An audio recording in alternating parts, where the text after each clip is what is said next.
Morning, everyone. Good morning.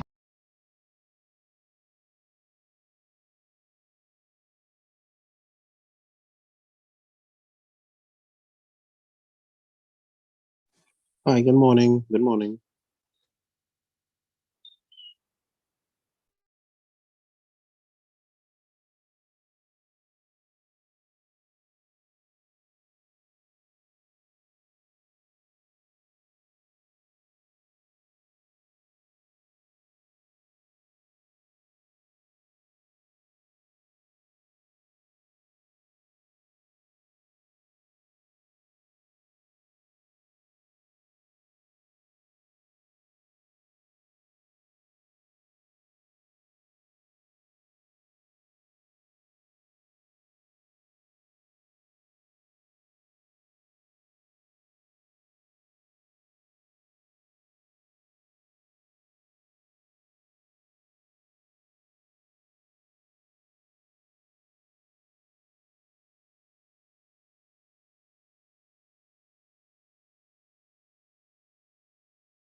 Hi, good morning, St. Patrick Primary. Good morning, boys and girls. Good morning, teachers. Good morning, principals.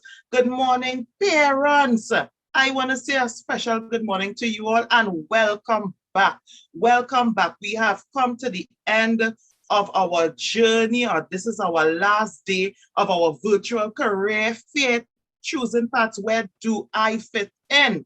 And I trust that you are ready for today. All right, because we have great things in store for you guys. So I don't think I need any introduction, but nevertheless, it is me, your moderator, Mrs. Morgan, and I'm so happy to be with you all this morning. So without further ado, I think we can open in prayer. So boys and girls, let us pray.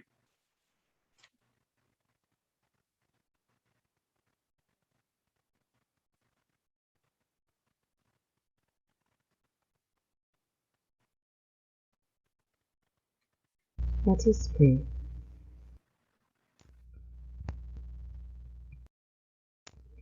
Praise be to you, Almighty God, Creator of the universe and all that is in it. We thank you, O Father, for the opportunity which you are giving to us to increase our knowledge. May your divine grace enable us to study hard and use what we learn for the good of our fellow citizens. We pray that you would free us from selfishness, lust, greed, anger, and hatred. Warm our hearts with love, fill our minds with understanding, and strengthen our wills in the face of difficulty. Help us, O Father, to make our beloved country of Trinidad and Tobago the kind of place you want it to be. A place where human dignity is respected, where equal rights are accorded to all citizens, where hard work is encouraged and rewarded, and where you, O God, reign supreme. Amen. Let us sing our national anthem.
Let us say our national pledge.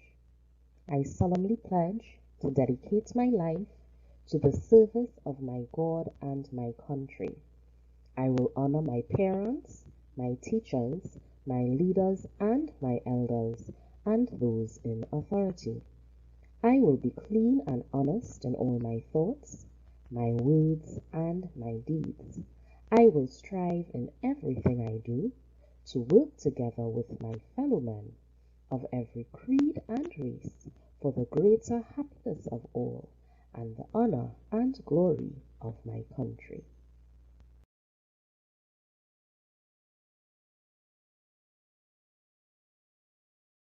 Excellent. Nice.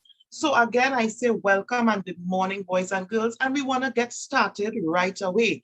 Now, we would have had a lot of different presenters. We would have been exposed to a lot of different jobs, you know, and the different fields, and we gained a lot of knowledge, we gained information, and I'm sure that you all would have been able to open your eyes to different jobs that exist. And some of you may have already found out which part you would like to fit in.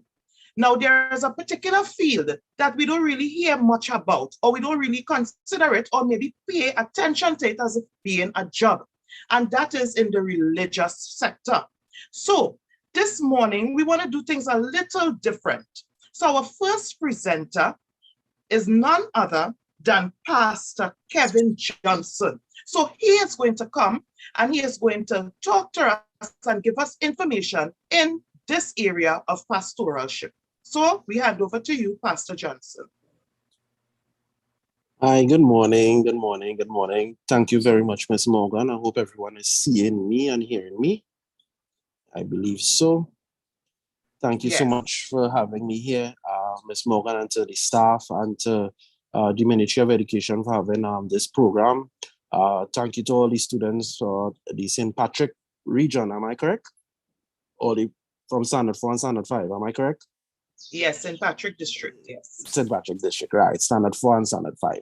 So I've been asked to come and speak to you on the area of the pastoral aspect. And what you said just now in regards to most people don't see it as a job. Um, when I think about even when I started and even coming into it, um, I remember my time on Standard 4, Standard 5, and my time, and children do not laugh because I know they'll say how old I am. In my time, we called it Common Entrance. You call it SEA. So I'm sure that some parents would have remembered Common Entrance. So we were preparing for Common Entrance in Standard 4 and Standard 5. And it was never a thought on my mind at that time.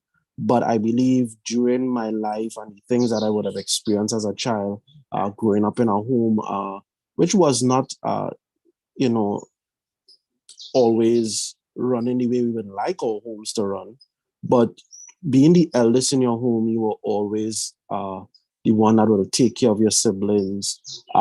Even when you played amongst friends, I realized that there was always that passion to help people, right?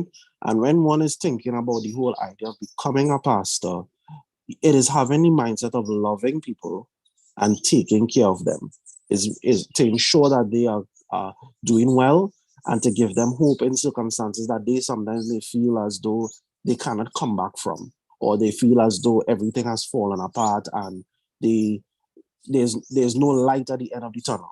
When you decide and when you want to walk that road of becoming a pastor, or even take up the job of being a pastor, that is what it is actually asking you to do.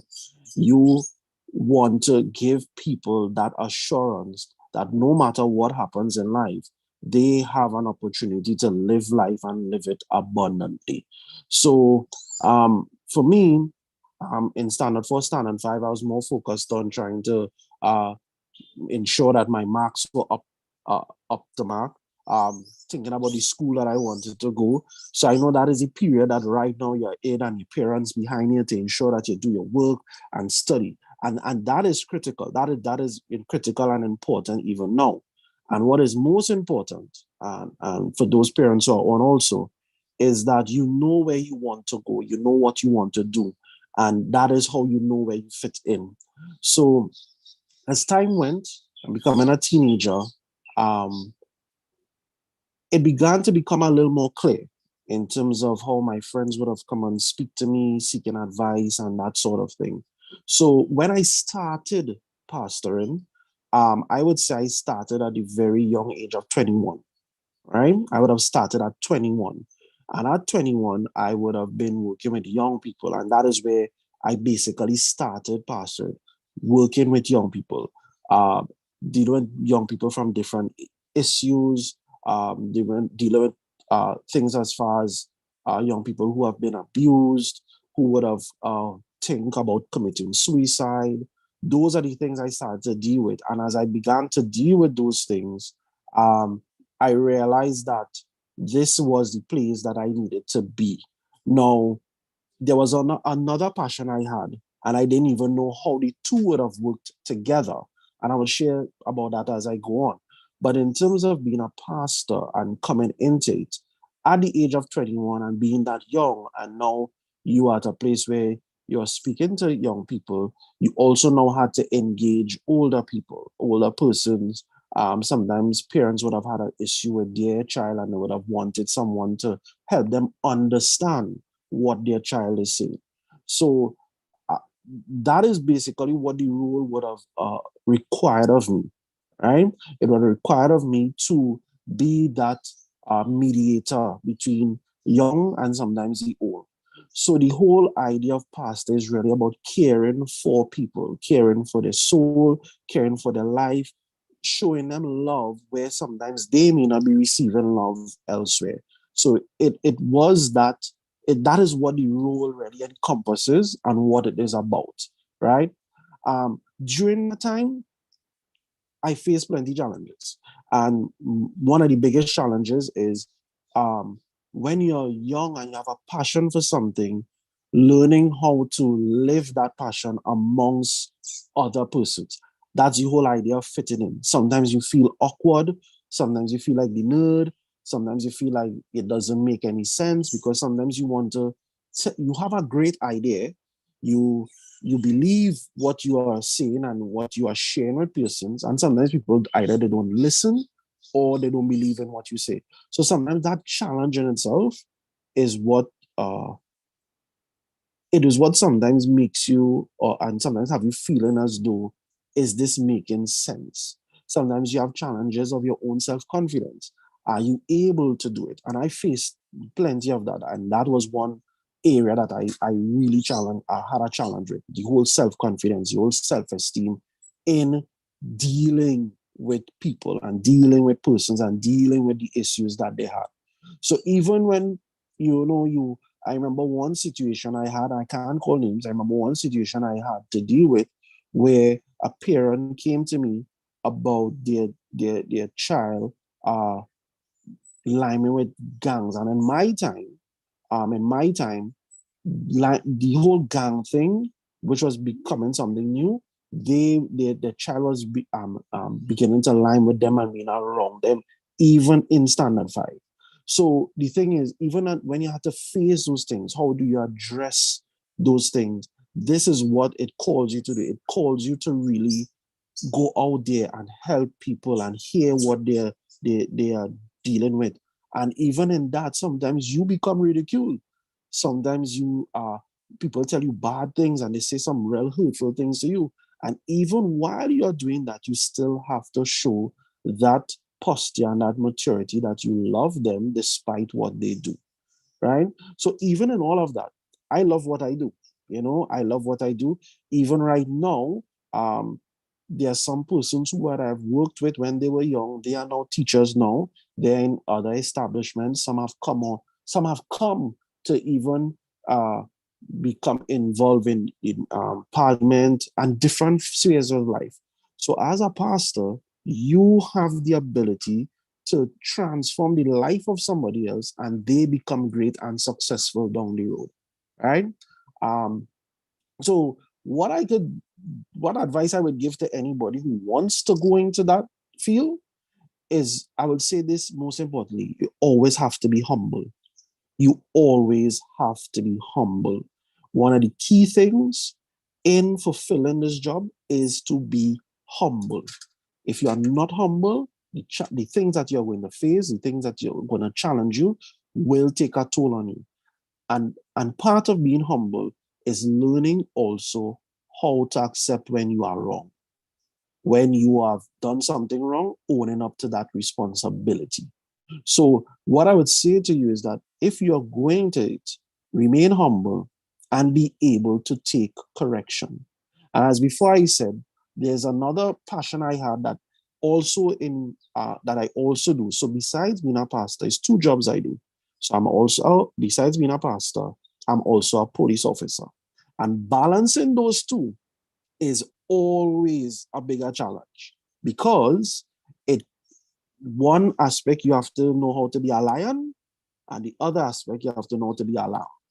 And sometimes blending the two is difficult at times, but because of what I believe I'm called to do, because I believe in what the job requires of me to do, I'm able to balance the two as efficient as I can, right? The confidence to do it is critical. And I will say to you, young people, there's nothing you cannot do without God. With God, you can do anything. So if you want to be a pastor that helps people, that hears people's problem, that gives them hope, that encourages them, that helps them transform their life to become better, go after it. Go after it. Know if this is your desire, just as the challenges I would explain, you will have some others. You will have different challenges, you will have different experiences, but the most important thing, if you love what you do, then do it with love. Yeah, you're going to face criticism, you're going to face people not liking the ideas you have, but once you love doing what you do, just do it. As Nike say, just do it. So I hope, as short as it is, I hope what I have said would have been an encouragement would have given you some idea of what it is like. And if you have any questions, free to ask the questions at this time. So I want to thank Ms. Morgan and the staff for giving me the opportunity to share with you at this time. Thank you very much, Pastor, for those encouraging words. And, I like the fact that you were real. Thanks. You brought it down to their level to help them to understand that, it's not an easy walk, but there are certain attributes or qualities that you should have. One comment. Yes, One student said that you are very inspiring to them. All right, Thank so you definitely inspired someone. Okay, Thank so you. a question. Sir, if you are mad and you cannot control yourself, what advice would you give to that person? If you are mad, let me get the question. Yes, if as you are a person, mad, if I am mad and I cannot control myself, what advice would you give to me? To you. All right, so what I would say is this. If you can say you are mad, then I would say to you, you are identifying that you have a problem. Mad persons cannot identify their problem. They need somebody to see that, and they need someone to carry them to help. The fact that you may be seeing an issue with you says a lot about the control you have, but you recognize that you still need help. My advice to you is to find someone you can trust. Let them know what you are facing, what you feel, and it's someone you can trust and be comfortable to share even your deepest problems, that they are able now to help you and build on what you already have. The fact that you may be able to see certain issues you have, it's because you are aware of what is going on with you, and that is a good place to be. It's always good where you could be aware of what is going on with you, but you recognize that you need help. And the fact that you recognize that, that is even better. So find someone you can trust who can give you proper, good advice to help you be better at what you are facing and how to deal with it. Always remember this. All of us, each one of us, is created with the power to control themselves. It is that discipline, however, in order for it to manifest itself. So I hope that answers your question. Yes, it definitely does. Another question. Few of the students would like to know how can you get into this field? One child in particular said that they are interested. So they would like to know, do you need to have a degree? What are the prerequisites? What can they have? All right. So I would say this. In terms of the education part, some schools you could have a diploma or a degree. It depends on which field and based on which religious organization you fellowship with or where you are. They have different standards and different requirements. But the main thing I would say to you is this: what qualifies you is your relationship with God. That qualifies you first and foremost. When you begin to build that relationship with God, He is able to guide you where you need to go. And if you choose to go within any organization that require whatever requirement they have, that is what you will have to fulfill and get in, and then you will go into it. Pastoring, besides it being a job, is a call. And just as how you are saying that you are interested in it, there are aspects in your life that you maybe see that you genuinely want to help people and you want to see people become good. You want to see people do well. That in itself is a good start. And it begins now with you having a relationship with God, learning how to see God, not the way everybody may have in their heads, but what really having that relationship with Him, that is where it starts. I hope that answers your question. Well, I believe it most certainly did answer it for them. So another question. What are some of the challenges you face in this field? And do you find it sometimes to be frustrating? Oh yeah, it can be frustrating because I think one of the biggest challenge I have is that eyes are always on you. You sometimes feel like you cannot make mistakes. You cannot fall short. So the eyes are always on you. So sometimes it's frustrating. Sometimes the challenges you face is when sometimes you're trying to help a person and they just don't want to hear, they don't want to listen, and they choose to go on their own path. And when things happen to them, it has you sad. other challenges. So, like for me, challenges even in marriage and relationships, because the time you spend doing it, sometimes family life suffers. So it has many, many, many, many challenges, and those are some. And yes, it can be frustrating. Yeah. Hope that answers the question. Yes, yes, it definitely does. All right, so let me just check through here again. This is a nice question. Do you consider being a pastor, a job? Do you consider that a job? Um, I can answer that twofold. It's first a call, but the nature of what you have to do, excuse me, yes, it's a job. It's a job because it's something that uh you can get paid for. Um, it's a job because I would say there's a time in which you have to go to the office, you have to go and see people, you have to fulfill a description, a job description of what it is. So it is, but it is not. I don't know, Miss Morgan, if I answer it that way, but that's how it comes to me. It is, but it's not. It's a job based on how we have other jobs as police officer, fire officer, military, teacher, those job requirements, but it is a call from God. So I hope I could answer the best I could there. Okay, thank you very much. So another question. What or who funds this pastoralship? Who funds it, and what is the salary like? That's what the children are asking. Salary, Miss Morgan, salary. Right, they want to know salary. No, who funds it is usually the persons who, and when you say funded, what the church does or how the church is organized, they organize it through tithes and offering. Tithes and offering is what people give freely. It is what people give of what they have. In the whole idea of the religious organization, it speaks about giving 10% of what you have to the church. And it's true that they pay the pastor through that. Now, each salary ranges based on size of the church, based on the giving of the people, it would range. So some pastors could get as low as, and it's okay, Miss Morgan, to tell them what I get. Is it okay? Yes, okay. You can go ahead. So, I have pastored 3 churches over the past, from 2009 to now. I pastored 3 churches. So I would have been given as low as 3,500, which is 3,500, to now 10,000.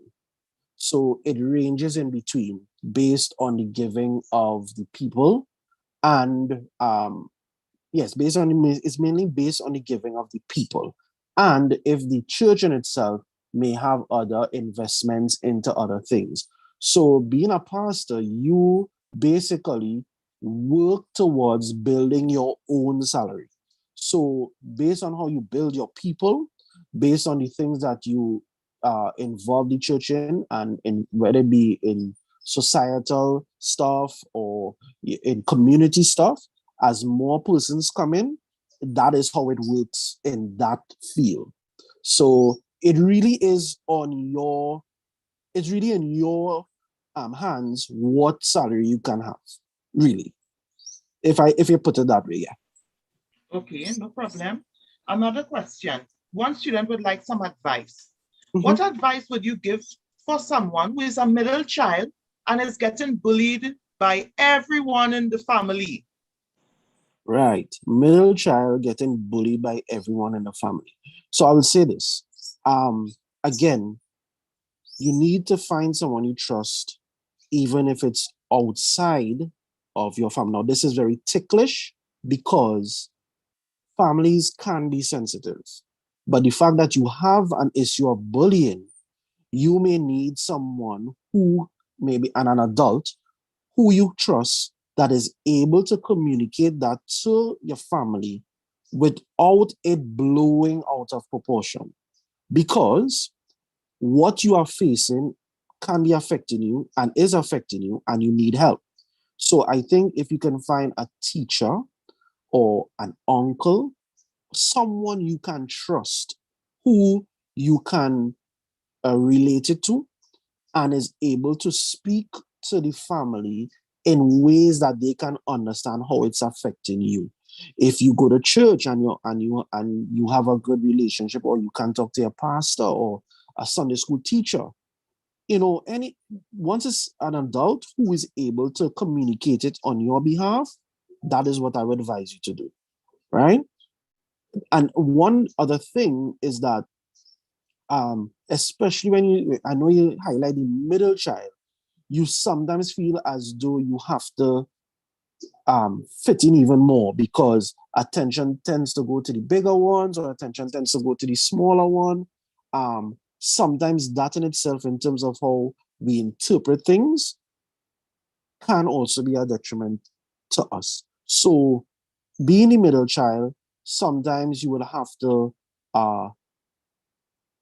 ask questions in such a way to find out, why is this being done to you, in a very nice but questionable way, in that you want to understand why it is being done, but find someone who can help you communicate that to the family. I hope that answers the question. Okay, yes, I believe it does. Another question. Do you find being a police officer harder than being a pastor?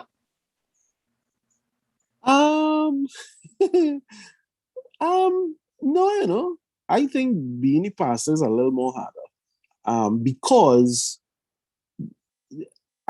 I think I would say both of them basically is like the same, It's just two different, worlds, two different spheres. All you dealing with the public. All you are dealing with the public. All the public has expectations of you. They expect you not to do this. They expect you can't say this. So I think both are very difficult. Both are very difficult. I don't think one is harder than the other.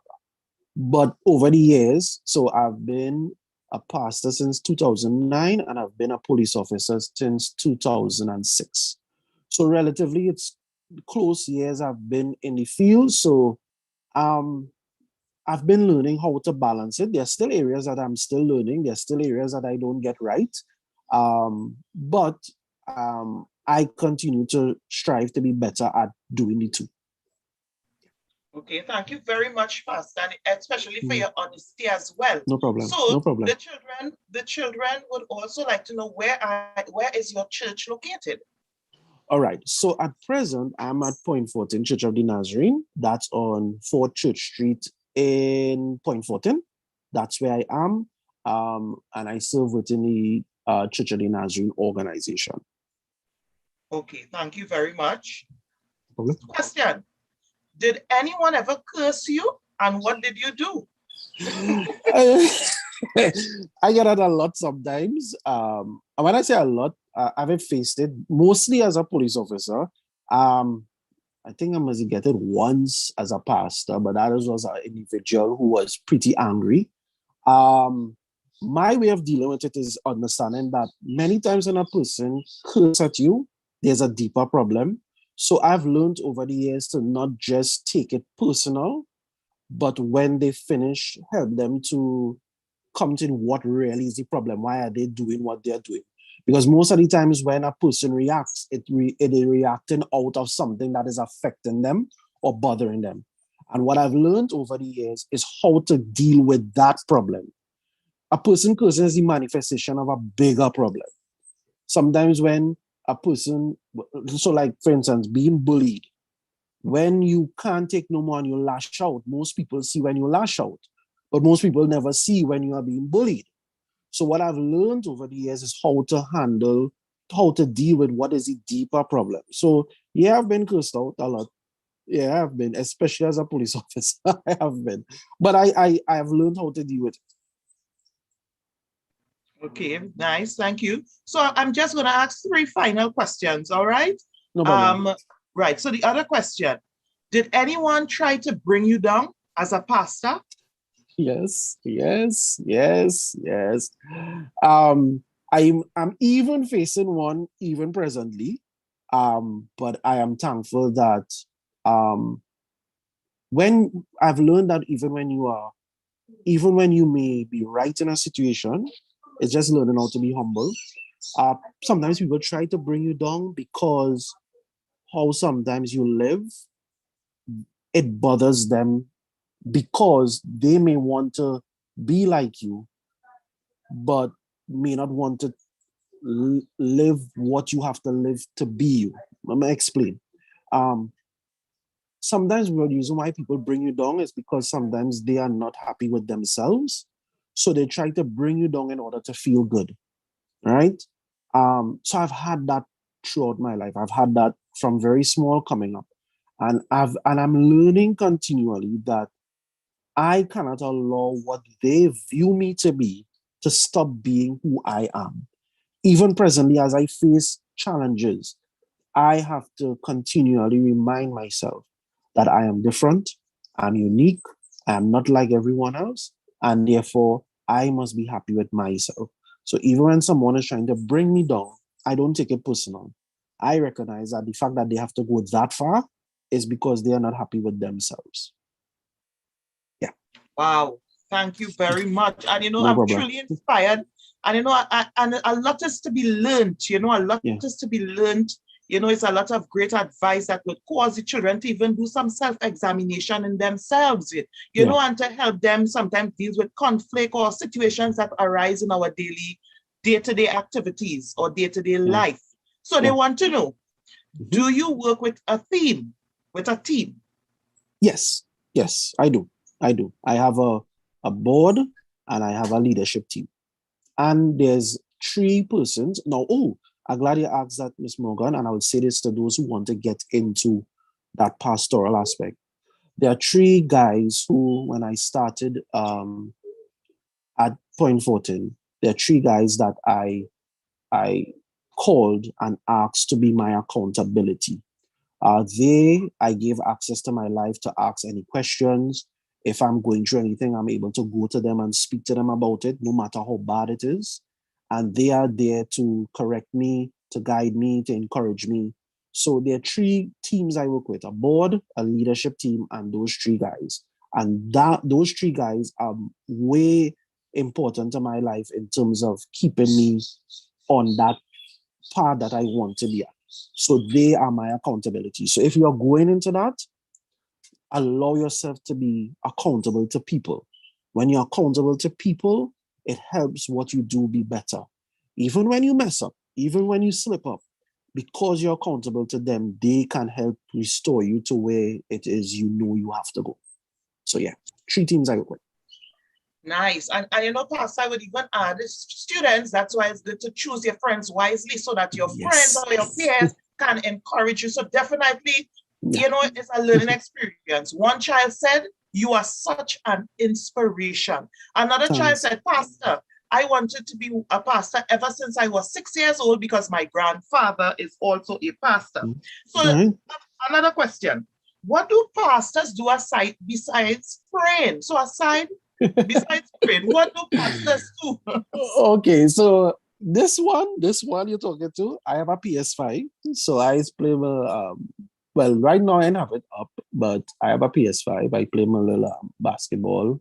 I don't play FIFA because my brother beats me in FIFA and I don't like it, so I stopped playing FIFA, right? But I play the basketball, a little car racing. I read. I used to play basketball for the police team. So I've been in basketball a lot. I have kids. So I have to spend time with them and they have me busy. What else? What else? I like to go out. I like to travel. Right now we can't travel as much as we want because of COVID. But yeah, yeah, I do a lot of other stuff other than praying and being in church and being in work and being on the road and being in office. Yeah. So I tend to try to balance life like that. So yeah. Some people are shocked that I actually have a PS5. Well, I'm sure the students are shocked as well. One student said, I wish I could be like you when I grow up.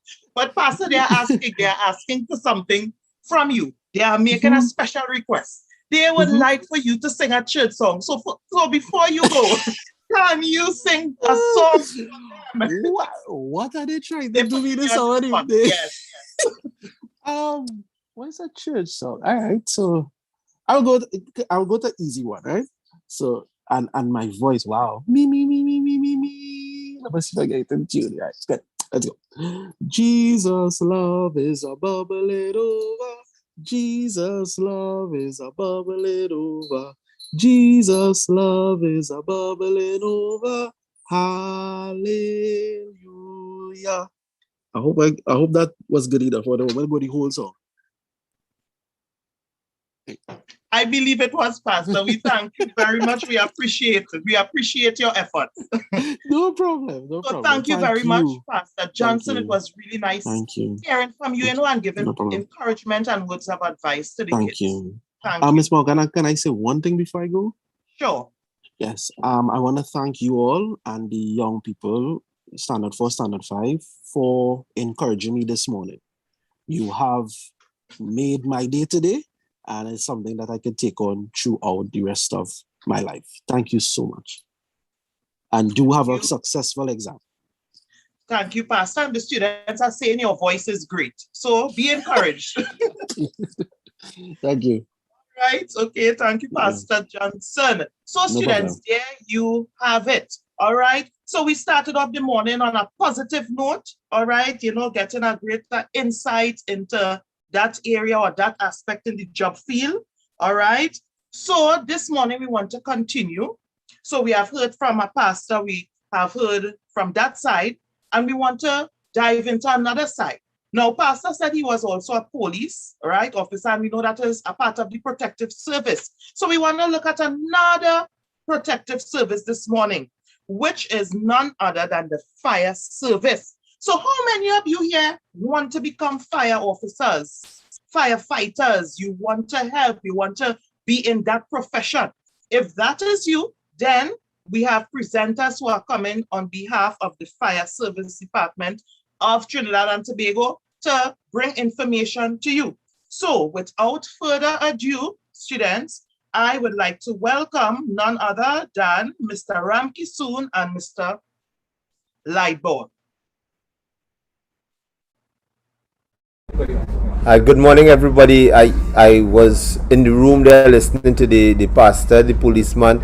It sounded very entertaining. I hope I can match up to his presentation. I sure bet you will get a lot of information from us. But first to begin, I would like, on behalf of myself and the members of the Trinidad and Tobago Fire Service, welcome each and everyone to our presentation this morning on the requirements and what it takes to become a firefighter.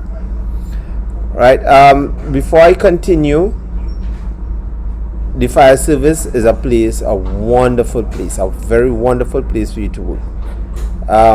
As Ms. Morgan rightfully said, my name is Firefighter Ramki Soon. I'm a training instructor. So in the not too distant future, when you decide to become a firefighter, you may or may not meet me. Right?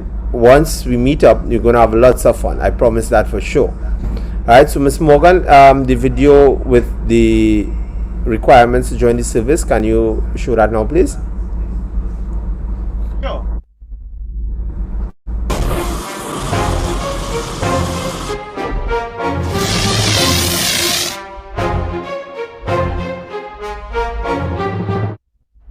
Good day.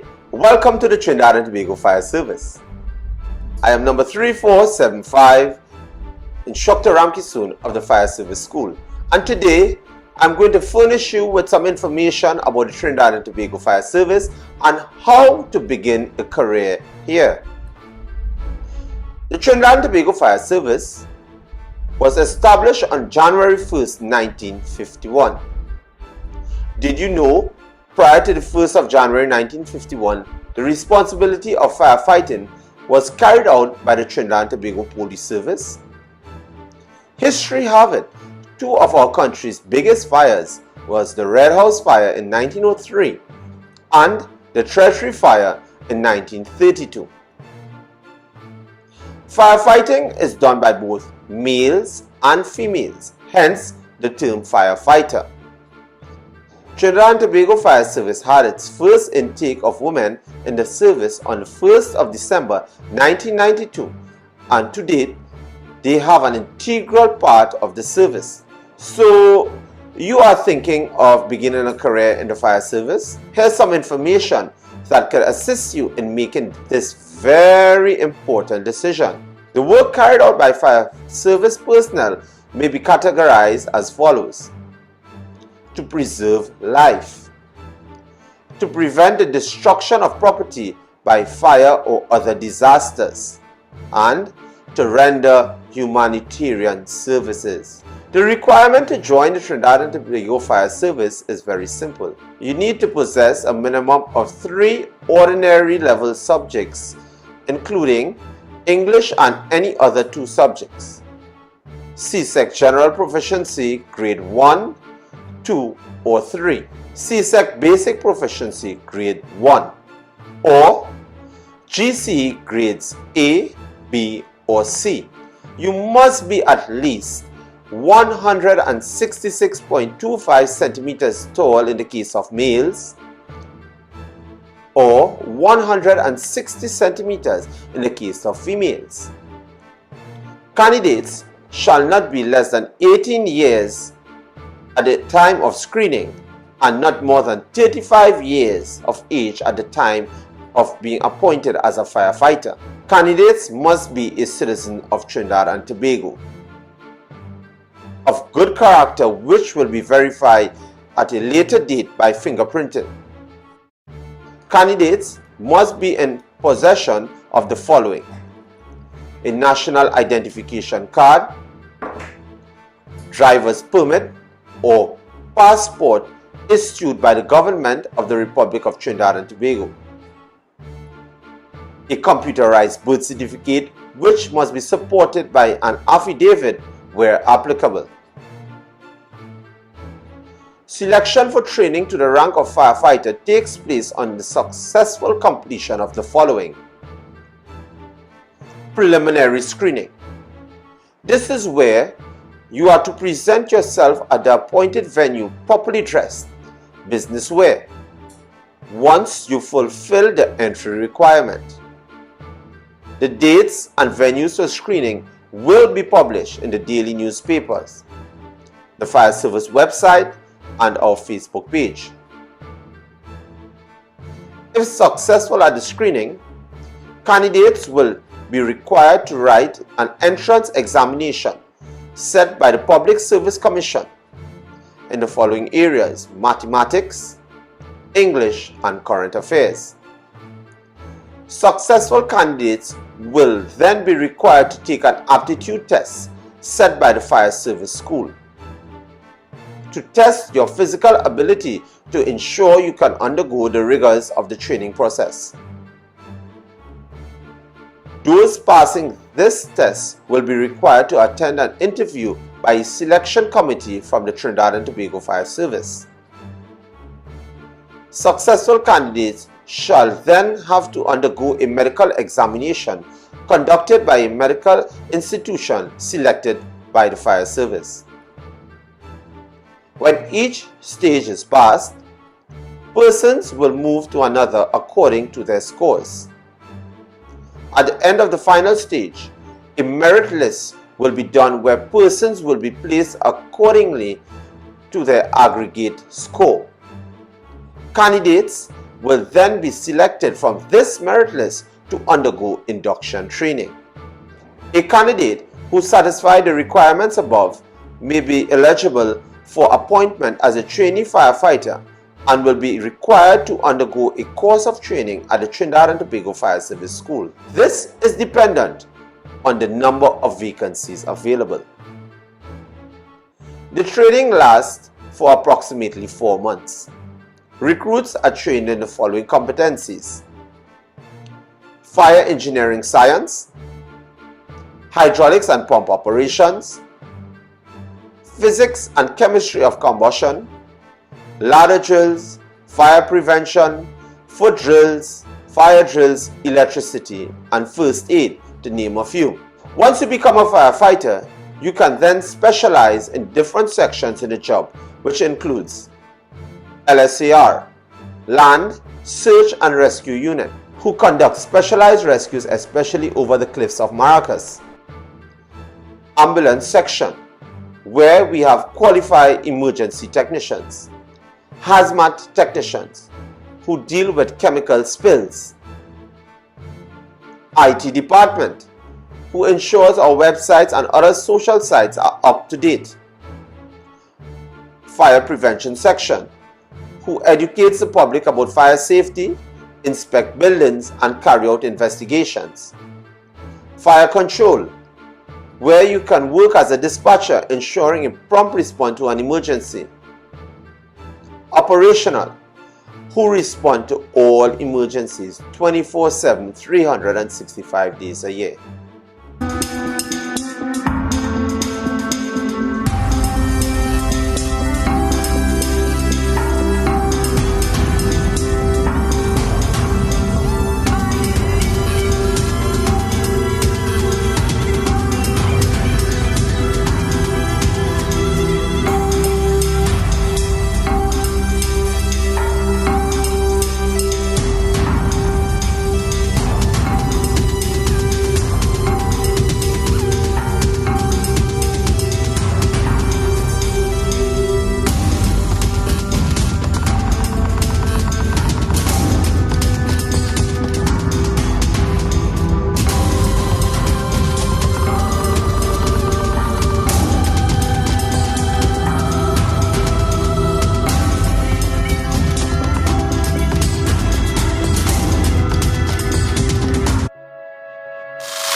Hope to see you soon to provide an effective and efficient fire safety and emergency service for the Republic of Trinidad and Tobago.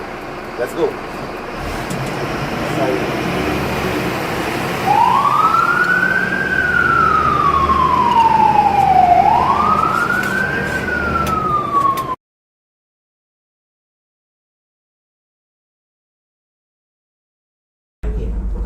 Right, thank you, Ms. Morgan.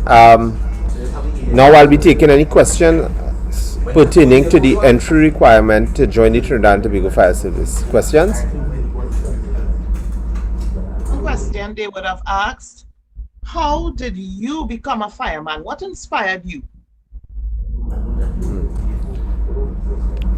Very good question. The drive for me to become a fireman, because I wanted to do something more. Because I find, before I joined the fire service, I was a junior accountant, and sitting in an office wasn't my cup of tea, so to speak. I wanted to go out there, help people, and being a member of the Trinidad and Tobago Fire Service, as the term mentioned earlier, humanitarian service. I could go out there and help the welfare of humanity, help the humans to achieve something, to get something done. So it was something personal for me. I wanted to do more, just not working in an office, working to help people. Okay, another question. At what age, now we know the entry requirement said from 18, but they are asking at what age can you start training to be a fire officer? Well, the best age to start training to become a fire officer is from as early as possible, from standard 4 to standard 5. You have to be physically fit. You cannot wait until you are 18 years when you come into the service with a wave of a wand and expect to get fit. So it's something that is ongoing. You have to start to do running, you have to do push-ups, pull-ups, strengthen yourself, and healthy body, healthy mind. So it will work for you in this academic field also. Right, so by the time you reach the age of 18, you will be in a good place to join the fire service. Thank you. Another question. Well, one student commented and said that, you know, they love your appearance, your suit, it's very suitable. So I guess maybe you could explain, you know, some of the stripes, or give an explanation of what is being displayed there. Right. I don't want to cross boundaries at this point in time. Right. When my colleague comes after with the other presentation, he would give you a detailed breakdown of the different types of clothing that we wear. Right, like what I'm wearing right now is what we call the degree shirt and serge pants. This is for classrooms and meetings like this, what we are having at this point in time. So when he comes, he will explain in depth. So I don't want to cross borders at this point in time. So I want to leave. Understood. No problem. Yes. All right. Well, you want to ease up for the questions for now and allow you to continue? Okay. Yes. Well, at this point in time, I'll introduce my colleague who will be carrying on the additional part of the session, number 3535, Mr. Earl Horn. Just give us a couple of seconds as we make the transition, ma'am.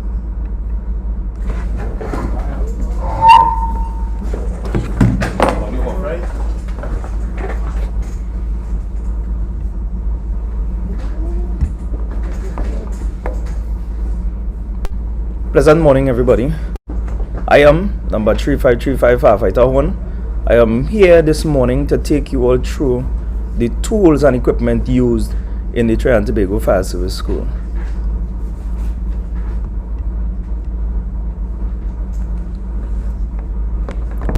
So at this time, I will ask you to play the second video.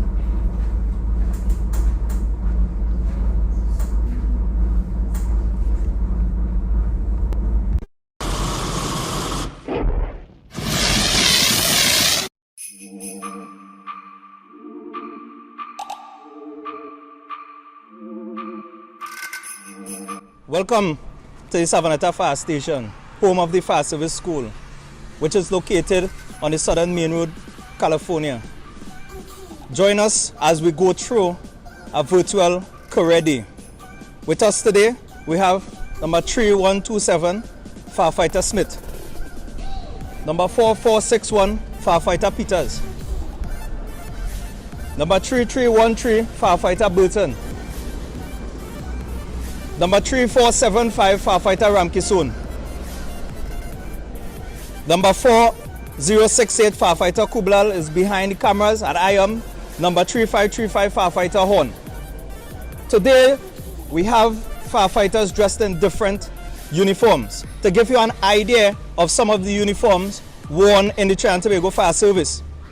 Firstly, we have Firefighter Smith dressed in his beret, grey shirt, serge slacks, boots. This particular uniform is worn for sentry duties, for classroom, and for any other formal engagement which the chief officer may direct. Firefighter Peters is dressed in his beret, polo jersey, cargo pants, boots. Today, Firefighter Peters is our resident driver. This is how the firefighters on operational are dressed in readiness to respond to any type of emergency. Firefighter Burton is our resident rescue technician. He is dressed in his rescue helmet, harness, polo jersey, cargo pants, combat boots. He is ready in the event there is any type of rescue to be done, whether it be high angle rescue, collapse structure. We move on to Firefighter Ramkissoon, who is dressed in full firefighting gear, or some refer to it as bunker gear. Helmet, jacket, trousers, boots, and gloves. He is prepared for any type of emergency. So after leaving the station and arriving on the scene of any emergency, this is the dress for us to respond. And of course, the one uniform that you would not see here will be the most beautiful uniform on the Independence Parade, which is our tunic, our ceremonial wear. So after we had this brief introduction of the types of uniforms that are worn in the fire service, kindly join us as we go towards looking at our appliances and our equipment used in the fire service.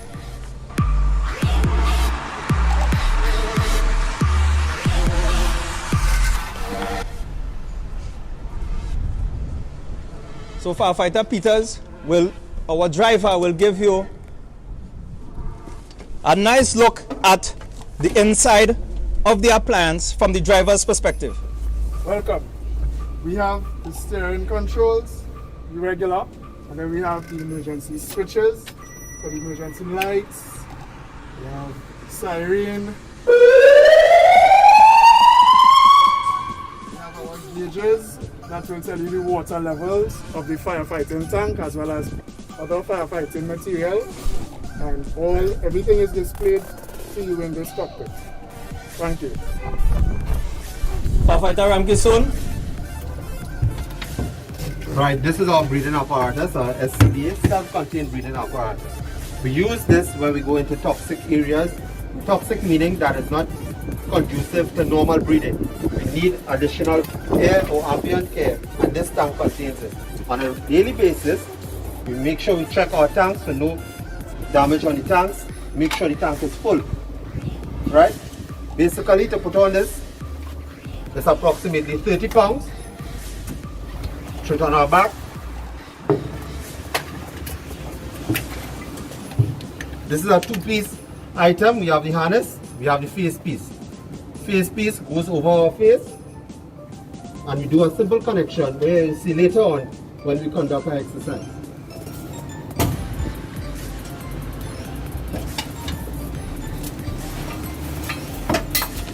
We place it back in the harness built in the truck, so this is in readiness when we have to respond to any code.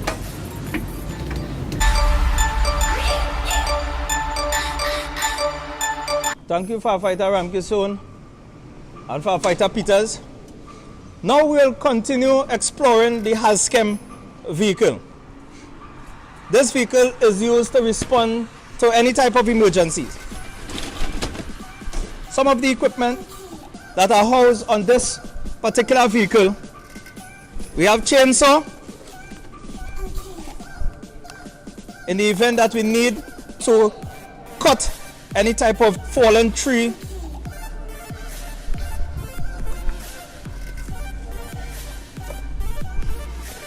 Circular saw. This is used to help us with forcible entry. This can cut through steel and concrete.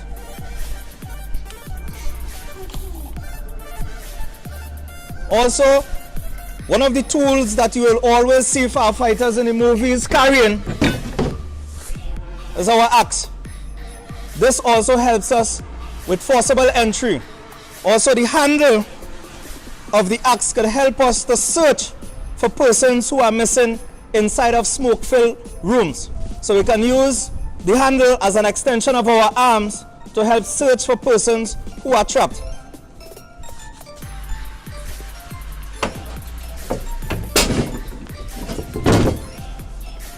We also have sledge. This sledge is also used for forcible entry. This could be used to breach doors or walls.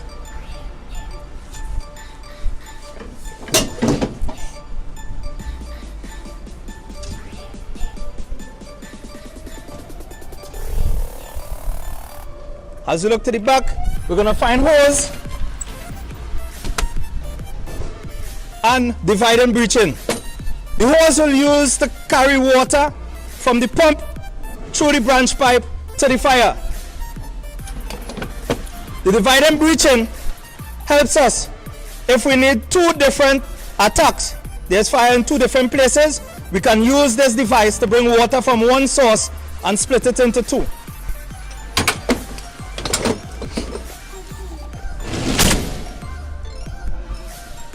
to the back of our high skim, we have the rear mounted pump. This pump will pump water or foam. So depends on the type of fire we are battling. We can use water for class A fires, simple fires, or we can use foam for class B, for flammable liquids, liquefying solids. So this is our pump. We have the hose reel. Some of you all may see hose looking like this. This is our quick attack line that we can take off the truck readily to start extinguishing until we can use the larger hose.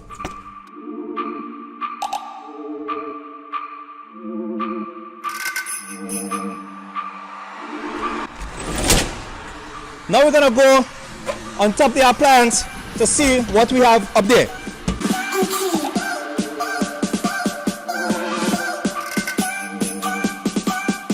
On top of our appliance, it is fitted with ladders. Ladders that will help us to make entry to upper floors. Also, there is this monitor. The monitor is used to attack fires further away. Earlier we mentioned about using foam. The foam that this appliance uses is collected in this tank, indicated by the yellow cover. The green cover is where we have water. This appliance also carries dry chemical because it is used for industrial type fires.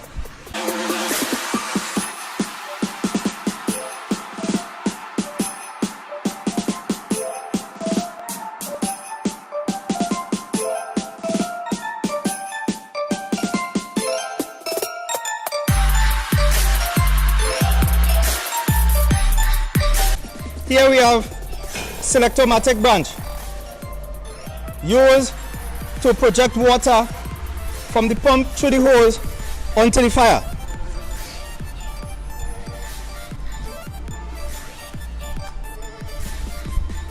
Divide and breaching used to connect one hose and divide into two.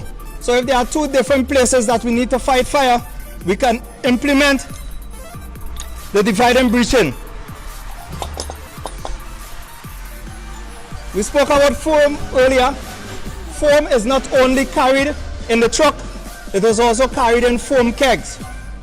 So if we have to use foam from the keg, we use the inline inductor with the dip tube. The hose is attached to the inline inductor and the dip tube goes into the foam keg, which allows foam to be pulled into, foam concentrate to be pulled into the water stream, creating foam.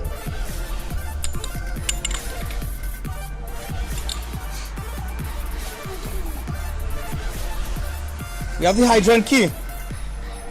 This is one of the most important pieces of equipment that we carry because it allows us to quickly open hydrants to access water from a pressure-fed source. Then we move over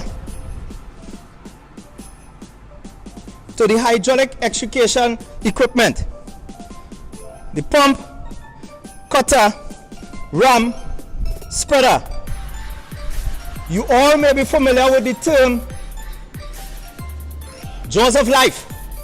The jaws of life actually is a tool that is a combination of the cutter and the spreader. So when you hear that term being used in the media, understand that it's one part of the hydraulic extrication tools and not all of them. Firefighter Ranky soon will now take us through the use of the hydraulic extrication tool.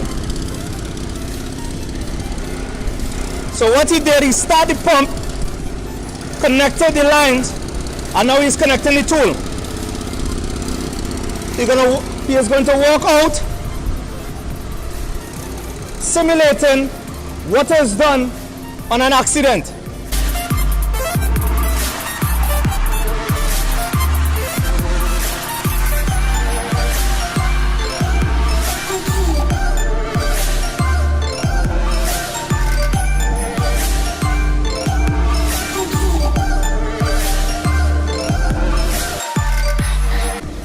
arrival to the accident, this tool is used to cut parts of the vehicle, allowing us to free the trapped persons on the inside.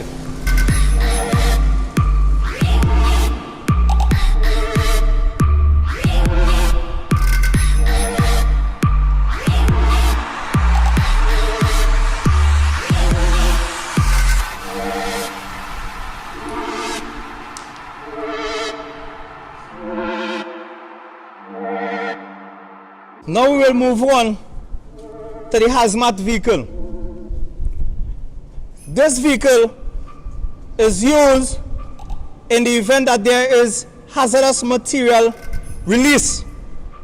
The tools and equipment on this vehicle and the firefighters who are on these vehicles are so trained to contain hazardous material releases and to clean up hazardous material.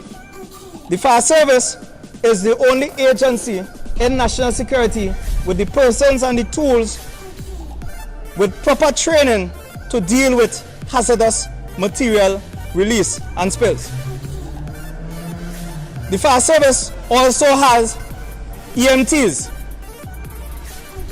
So we employ the use of ambulances for persons who may be sick or injured, or even persons who require movement from hospital to home. So if your grandmother, your great-grandparents are ill and are at home and require transportation from the hospital to home, kindly call the fire service. We are here to serve. So we have fully equipped ambulances and trained emergency medical technicians to help persons who are sick and injured in the Republic of Trinidad and Tobago.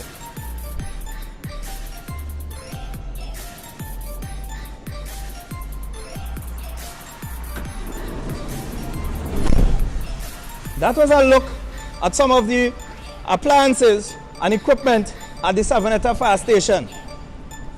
Now I'm going to take you over to our resident search and rescue technician to give you an idea of some of the equipment and tools used by the Land Search and Rescue Unit in Trinidad and Tobago. So I hand you over to Firefighter Burton. Welcome. Good day. I'm number 3313 Firefighter Burton. So there's a search and rescue unit. We have locations in North, South, Central, and Tobago, which is each division of the fire service. Here we have Randy. Randy is a dummy that we use. They can weigh up to 220 pounds. We use this for training purposes. This is our sketch stretcher, this nice orange device. This is used as a stretcher in which we package the casualties based upon whatever call or emergency we would have gone on. This is a very versatile piece of equipment. It is made out of plastic and it can be dragged in case of an earthquake, or we can also hoist with it if you want to use it for a helicopter.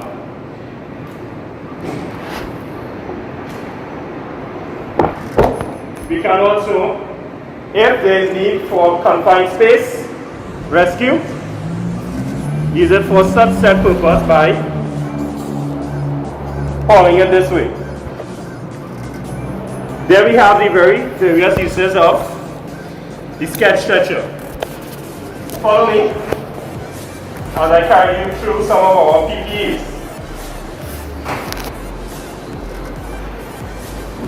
So here we have the poncho, which we use for the rain in case we have to do search and rescue in bush. Those are the high-vis vest, which is duly marked. For earthquakes and so on, when you have collapsed structure, we have elbow pads as well as knee pads, because we need to get in spaces that are dangerous to us ear muffs, goggles. Now of course, our harness and helmet complete with light. Because an emergency or rescue may need to take place at any moment in time. Here we have rope. We also have edge guard. What is the purpose of an edge guard? If we need to go off on the cliff or high angle rescue, then the rope will get abrasions on the end. This is to protect the rope which your life will be on. So this will actually be connected to the stretcher.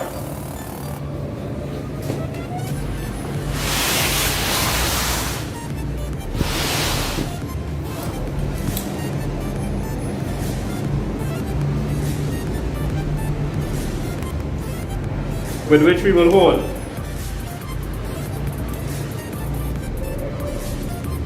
This is a carabiner, and this is what we use to connect the equipment to each other.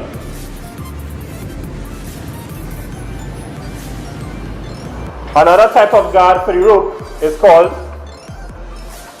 a rope guard. The rope will actually go through and come out on the other end. And this is what we will place on this side.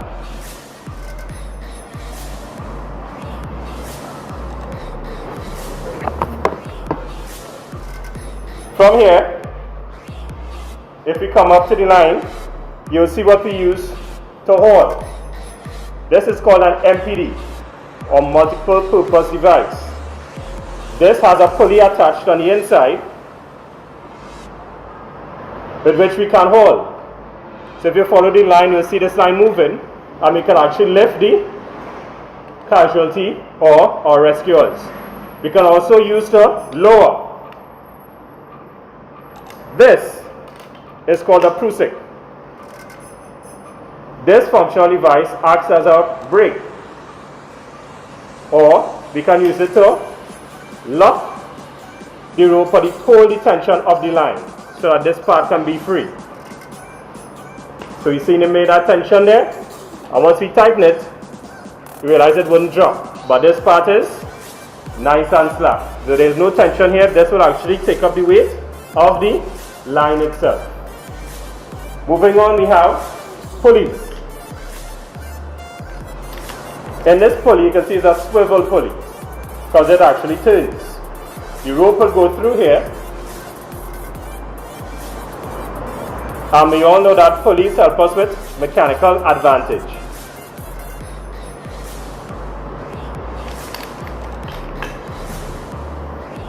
We also have webbing, which is a type of rope.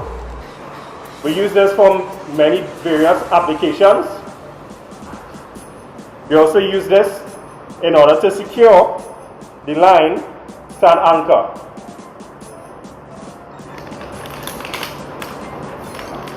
Here we have some anchor straps, some load release straps, sorry.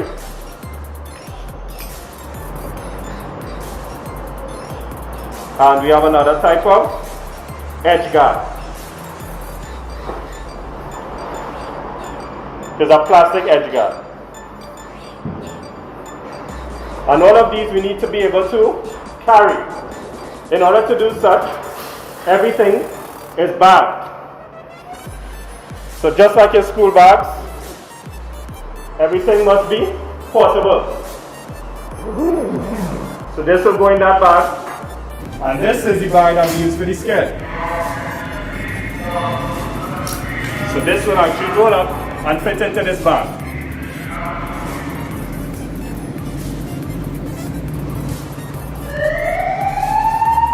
That's Sari. Hey guys, we have a machine fired, number 245 to 253, Southern Main Road, California, in the vicinity of the helipad. Alright, let's go, time to go guys.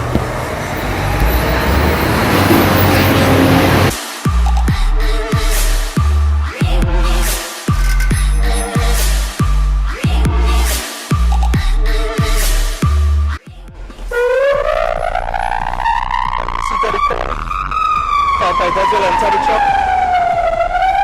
The driver will engage the siren and move as fast as possible towards the scene of the fire while keeping the members of the crew safe.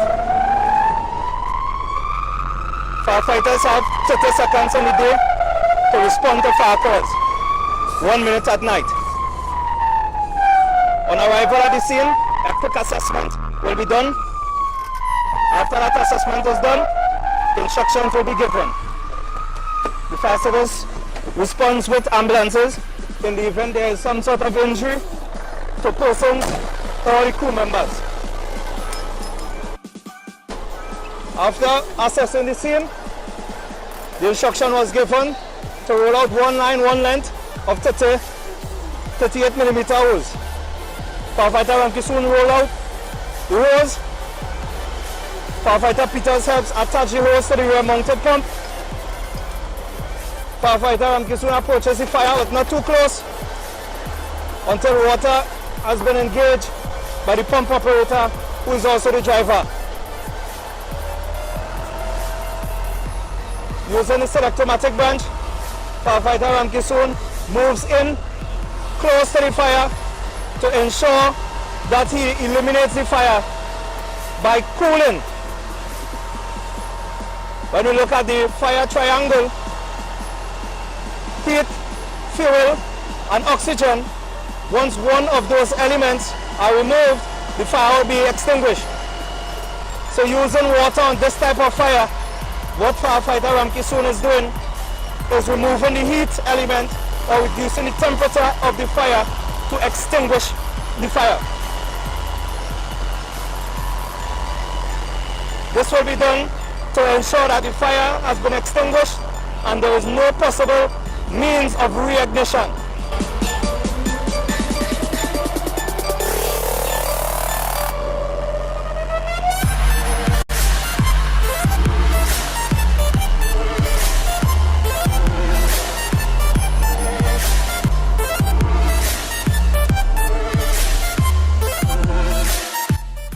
When Firefighter Ramki soon is satisfied that the fire has been extinguished, he will do a check to ensure that there is no possible way that the fire continues. Then the equipment, including the branch pipe, the hose, will be made up, cleaned, and replaced on the appliance. For the crew and the officer to return to the station to do a debriefing of what took place, how the response happened, and what could be done in the future to ensure that we operate even more efficiently.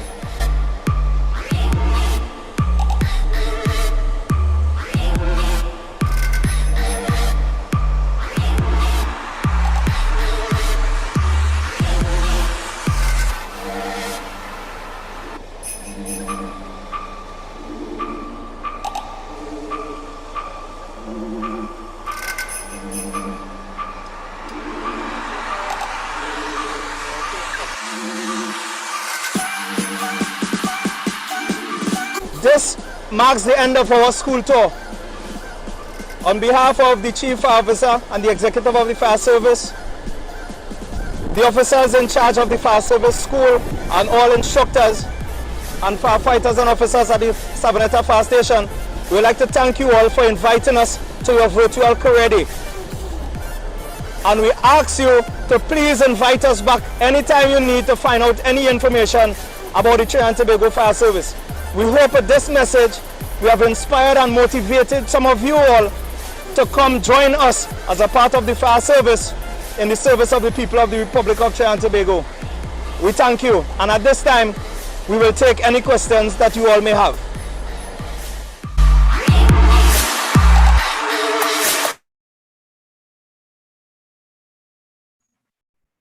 Wow, I don't think I have much words. I don't know what words I could use to describe what an excellent presentation there.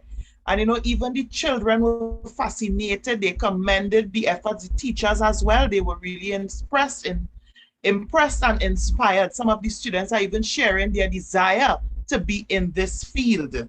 So of course we have a few questions. If you are ready to entertain them, I can begin. Yes, ma'am. Okay.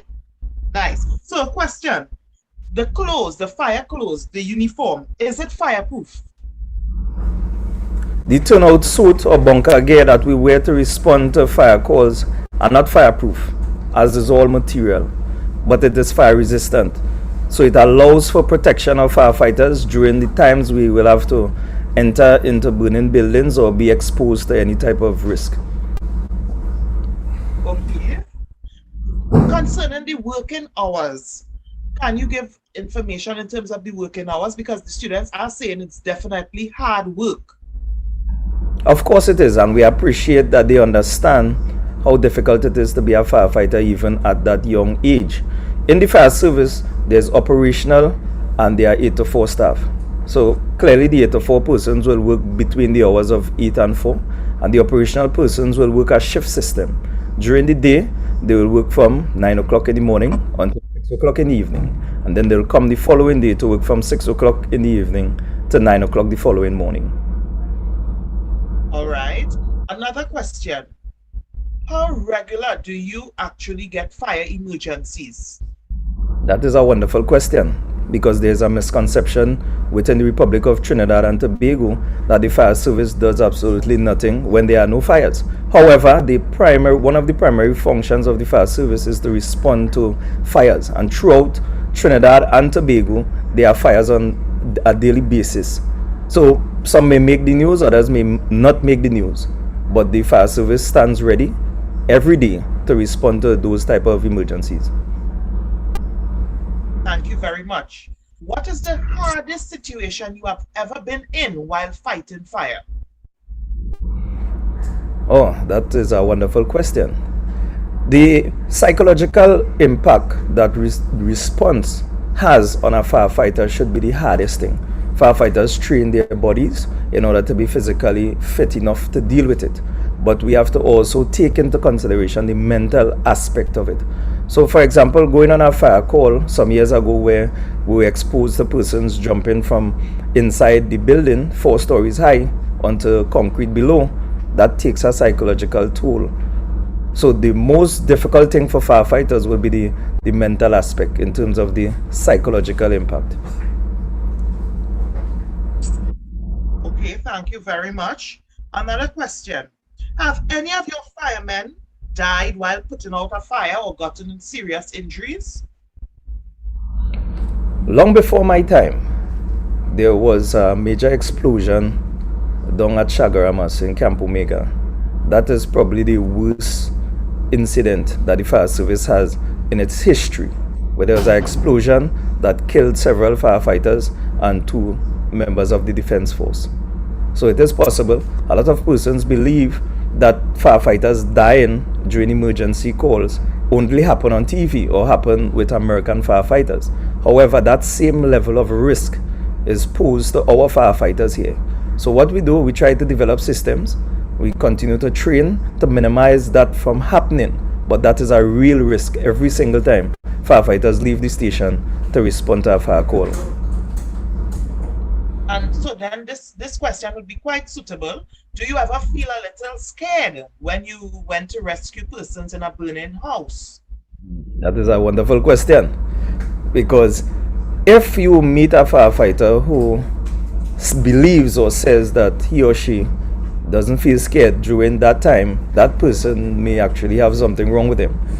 We rely on adrenaline because the release of adrenaline throughout your body helps us to become stronger. It helps our eyesight to be clearer or our hearing to increase, and that is actually a positive thing during fighting fires. So being scared is not the issue, is our reaction to being in that state, and firefighters are trained to control that type of emotion and use it for positive so that we can help persons who are at risk.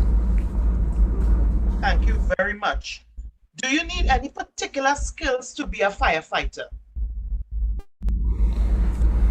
There are skills that will be assets, but the fire service will train persons who are successful in the selection process to do what is necessary. But having skills before you come in, for example, being an emergency medical technician, being a driver of heavy or extra heavy vehicles, are assets. underappreciated asset, of course, is having technical skills in terms of persons who are masons, mechanics. Those types of skills are oftentimes looked down upon in our society, but those are important skills because the fire service has an engineering section for persons who are mechanics. We have the project sections for persons with those technical skills in building, painting, masonry, joinery, those things. So any of those type of skills will be appreciated and welcome in the fire service. Thank you very much for sharing. Another question. Do you know how most fires are started? That is a wonderful question if we could answer it from the perspective of the theories of combustion. We don't know who actually starts the fire, but we understand the components that go into the fire being started. So I don't know if that is the question that is being asked. But usually persons set fires for different reasons. They may set fires for cooking that may get out of control because they did not seek advice from the Trinidad and Tobago Fire Service on how to properly prevent those things from happening. It could be malicious in the case of persons being arsonists and they want to just destroy property. Okay, understood. Another question. Did you ever get burnt while saving someone? For me personally, I haven't been burnt as a firefighter. I was burnt as a child. If you see this scar here, I experienced backdraft long before I knew what backdraft really was. But it is very fortunate that I sit here before you today to report that I have never been burnt or anyone close to me have experienced that during responding to an emergency, because we are provided with the proper PPE, and once used correctly, we should mitigate against that from happening. Thank you very much, and I really appreciate the fact that you are safe and here today to protect and serve. Another question. How many years can you work as a firefighter? It depends on the age you join the organization at, because mandatory retirement for persons in the second division, and the second division is the base division where you enter the organization. You retire at the age 55. So they will simply calculate from the time you enter to the age of 55. For persons who are young enough and qualified to reach to the second division, their mandatory retirement age is 60. But at any time, you can leave before that if you so desire. Thank you very much. So the students would like to know a personal question. How do you feel about your job? Oh, I am very excited about my job. I am appreciative and I feel blessed to be a part of this organization that gives me the opportunity to serve the persons in the Republic of Trinidad and Tobago.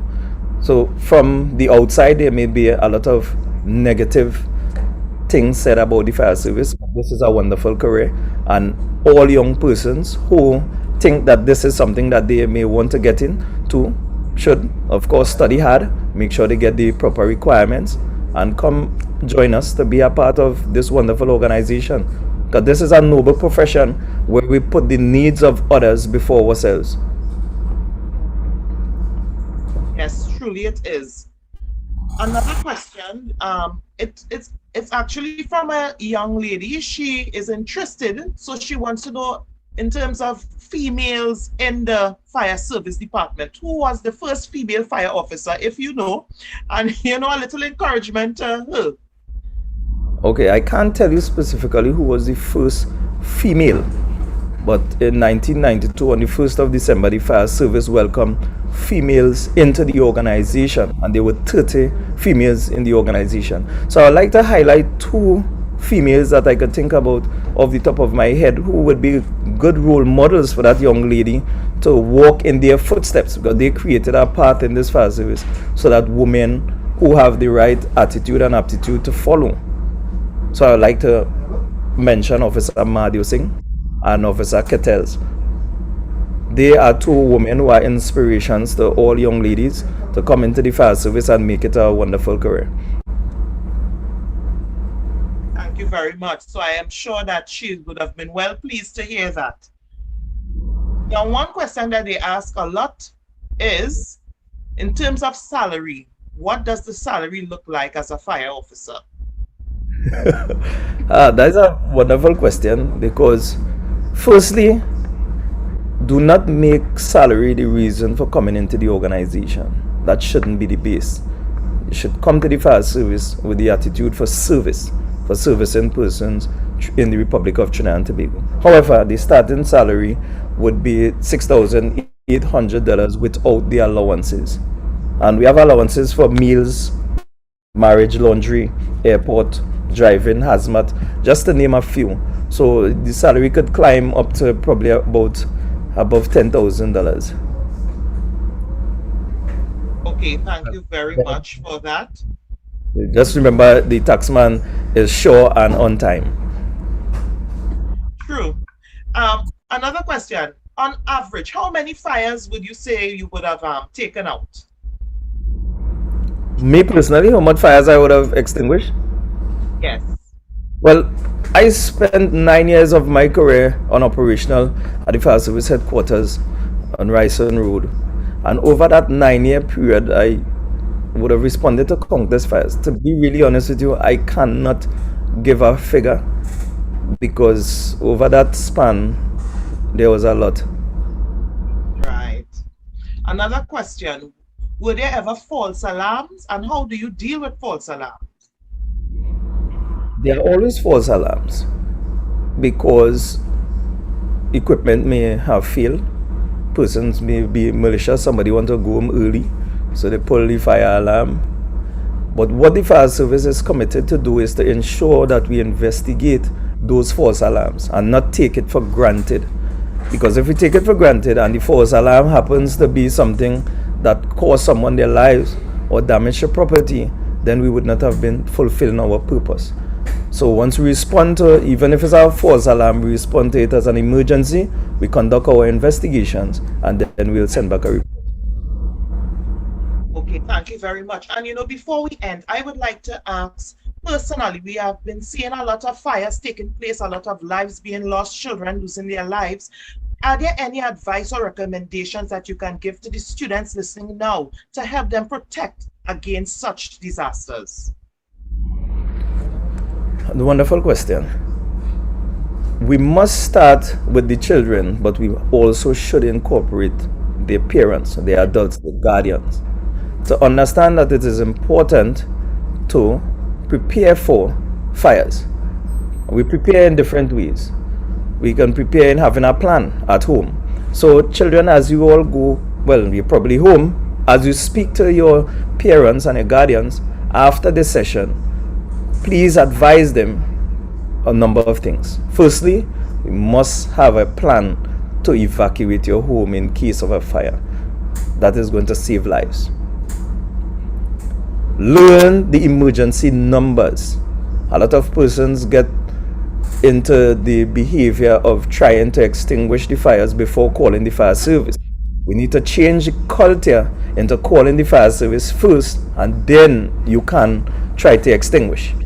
To extinguish the fire, you need to get training on how to extinguish the fires, how to effectively use the fire extinguishers.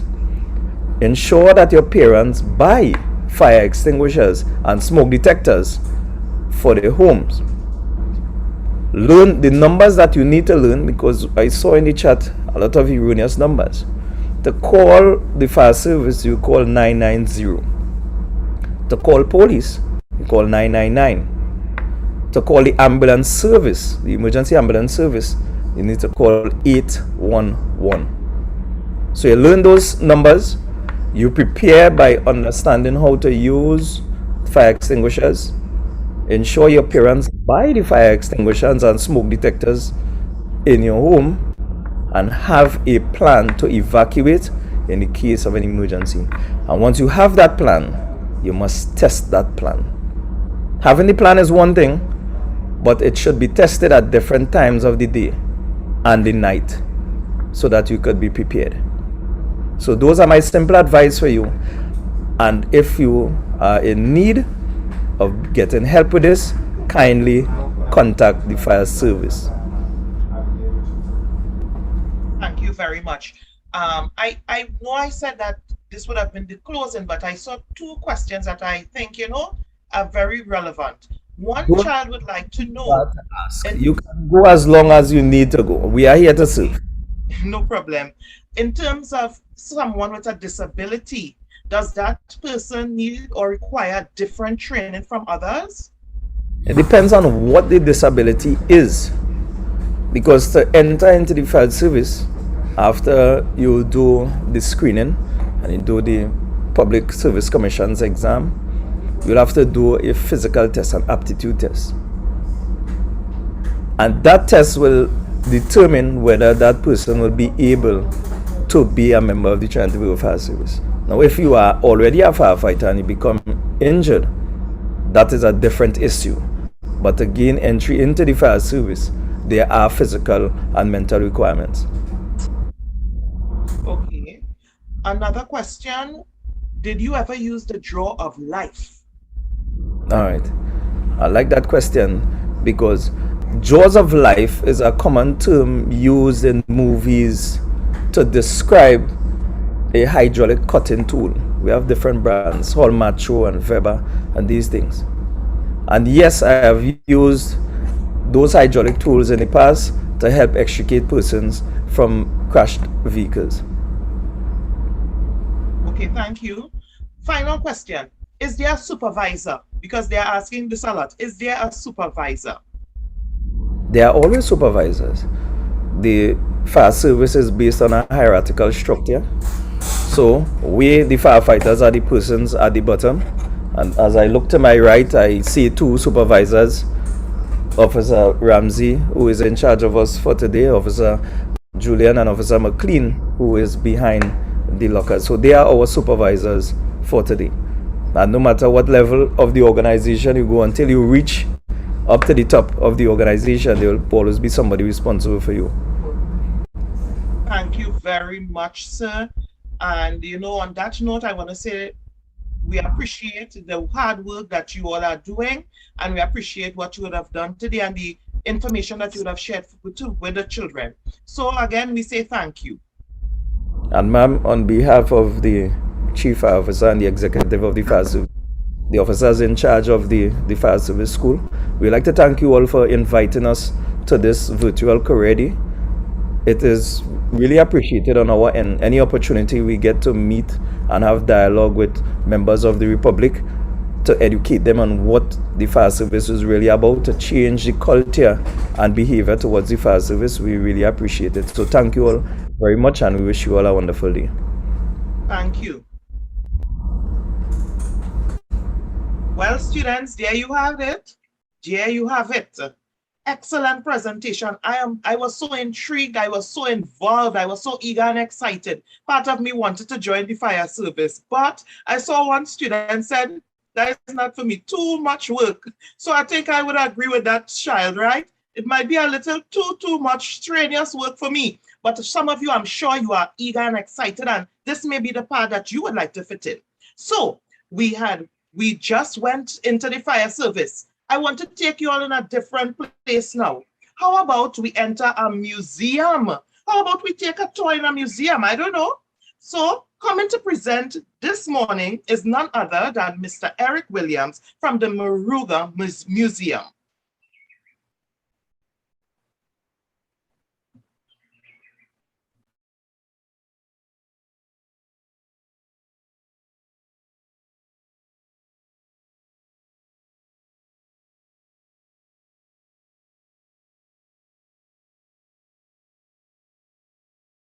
All right, so while Mr. Williams gets ready, let me just remind you guys, pay attention, take notes, use the chat wisely, okay? So try to avoid the little chit chats, use the chat wisely, all right? Because we are all here to learn and gain knowledge.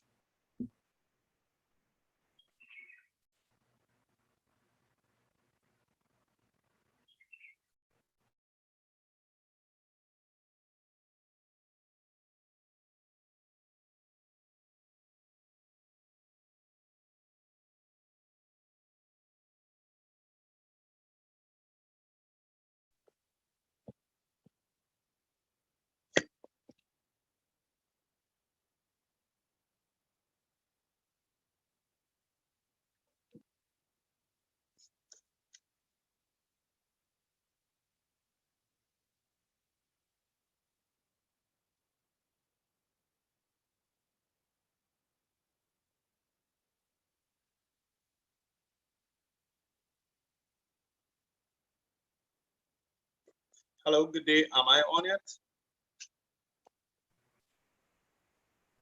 Yes, you are. So one correction, Mr. Eric Lewis. Sorry, we welcome you. The floor is all yours.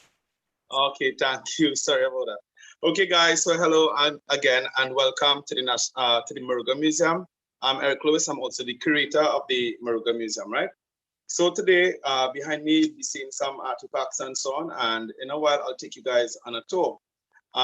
The first day I spoke about being a curator. And a curator basically is someone who takes care of a museum and organizes the setup and display, right? And it demands a lot of research, it demands a lot of knowledge, and your overall knowledge of things like art, geology, history, science, natural science, the built environment. So you have a lot of social studies in there as well too, and all forms and fashion of sciences, depending on the type of museum that you're going to have, or the type of museum that you're going to be working with.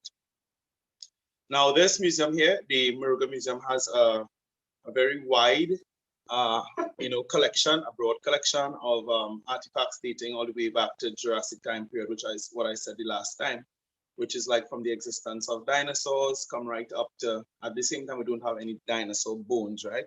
We only have microorganisms from that time period, and the Amerindian artifacts, which are thousands of years old, etc.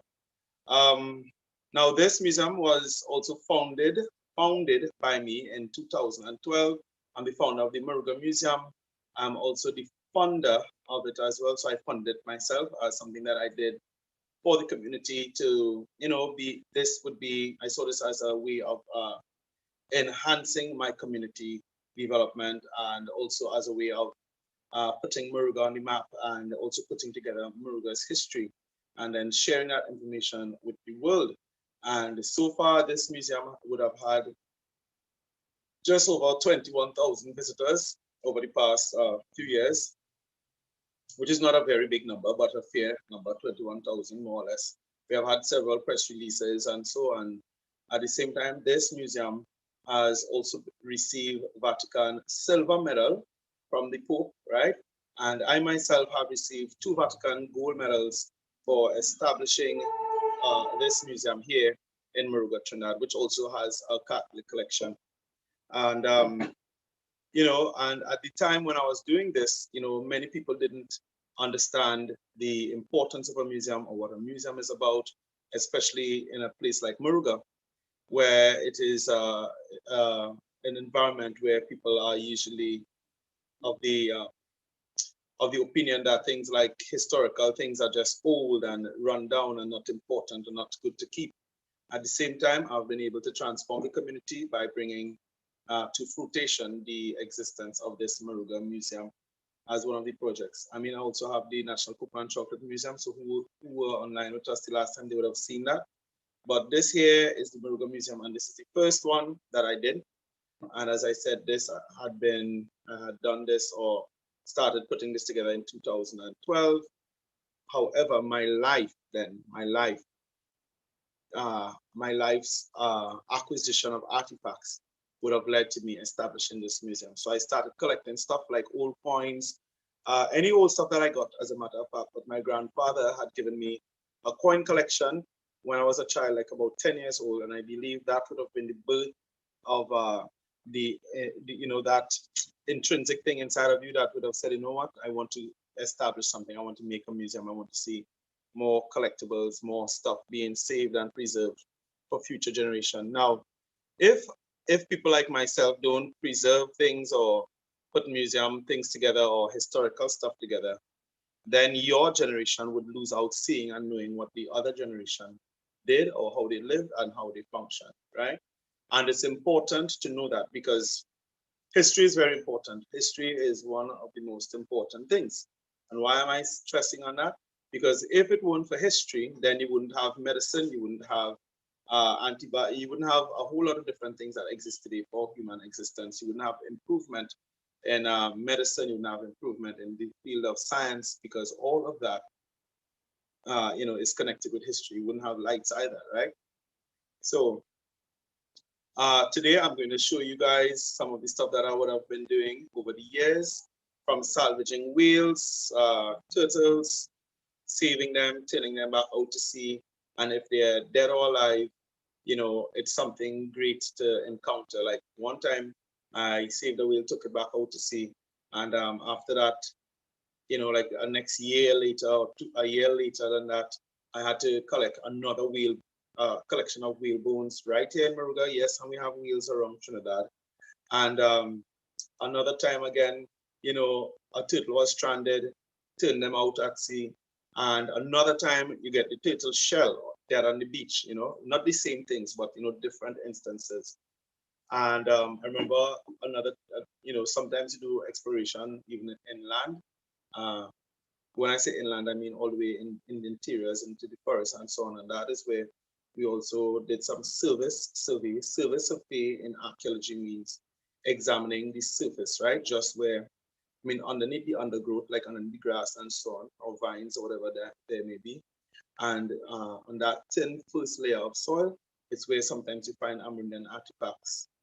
And it could be Amerindian artifacts, or you can find colonial artifacts. Colonial artifacts would be things like bottles or so on, or coins, you know, or ceramic pieces, or pottery, or wares, etc. And you know, it's really, really something adventurous. It's really something exciting. You know, archaeological exploration, archaeological research, or even being a curator. Because as I said the last time, you are the first person to come into contact with some of these objects in the history or the existence of that object after hundreds of years, after thousands of years. So now we're going to come in from the front of the museum. So I'm going to give you guys a little tour today, where you would see the beginning of the Moruga Museum. So let me switch this around. And here you have it. This is the Moruga Museum, located here in Moruga. Sorry for turning up the camera like that. I mean, it's inverted, so it looks a bit different from it's different to what you are seeing, and it's different to what I'm seeing.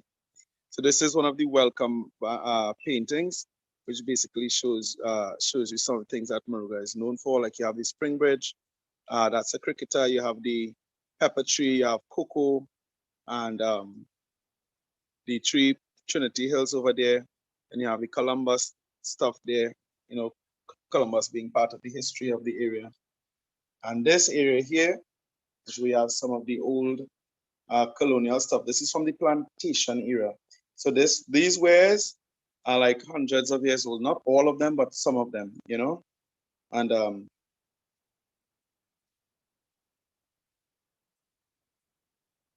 I want to show you this. This one is sponge painted, and this one is from the 1800s.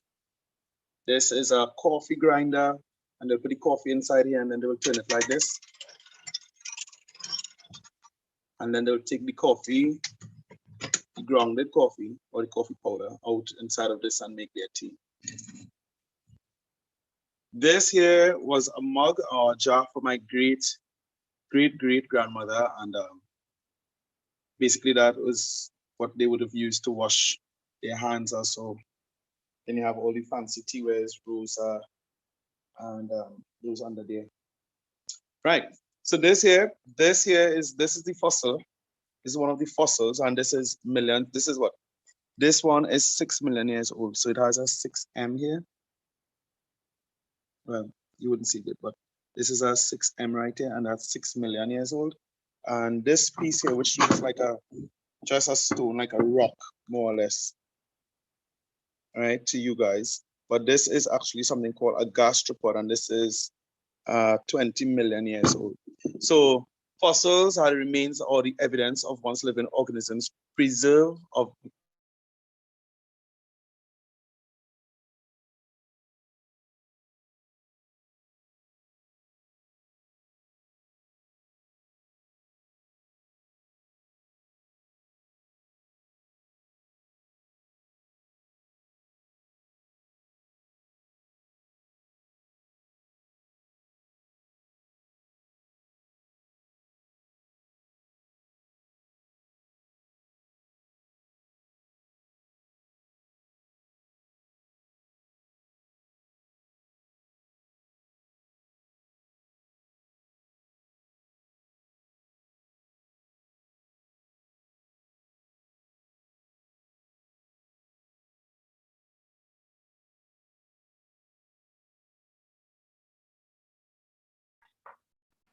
Hi, Mr. Lewis. You will have to unmute your mic.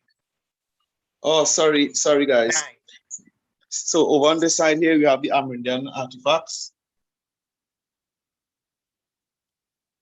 This one, I know you guys might ask what's my favorite piece. I think this is one of my favorite pieces.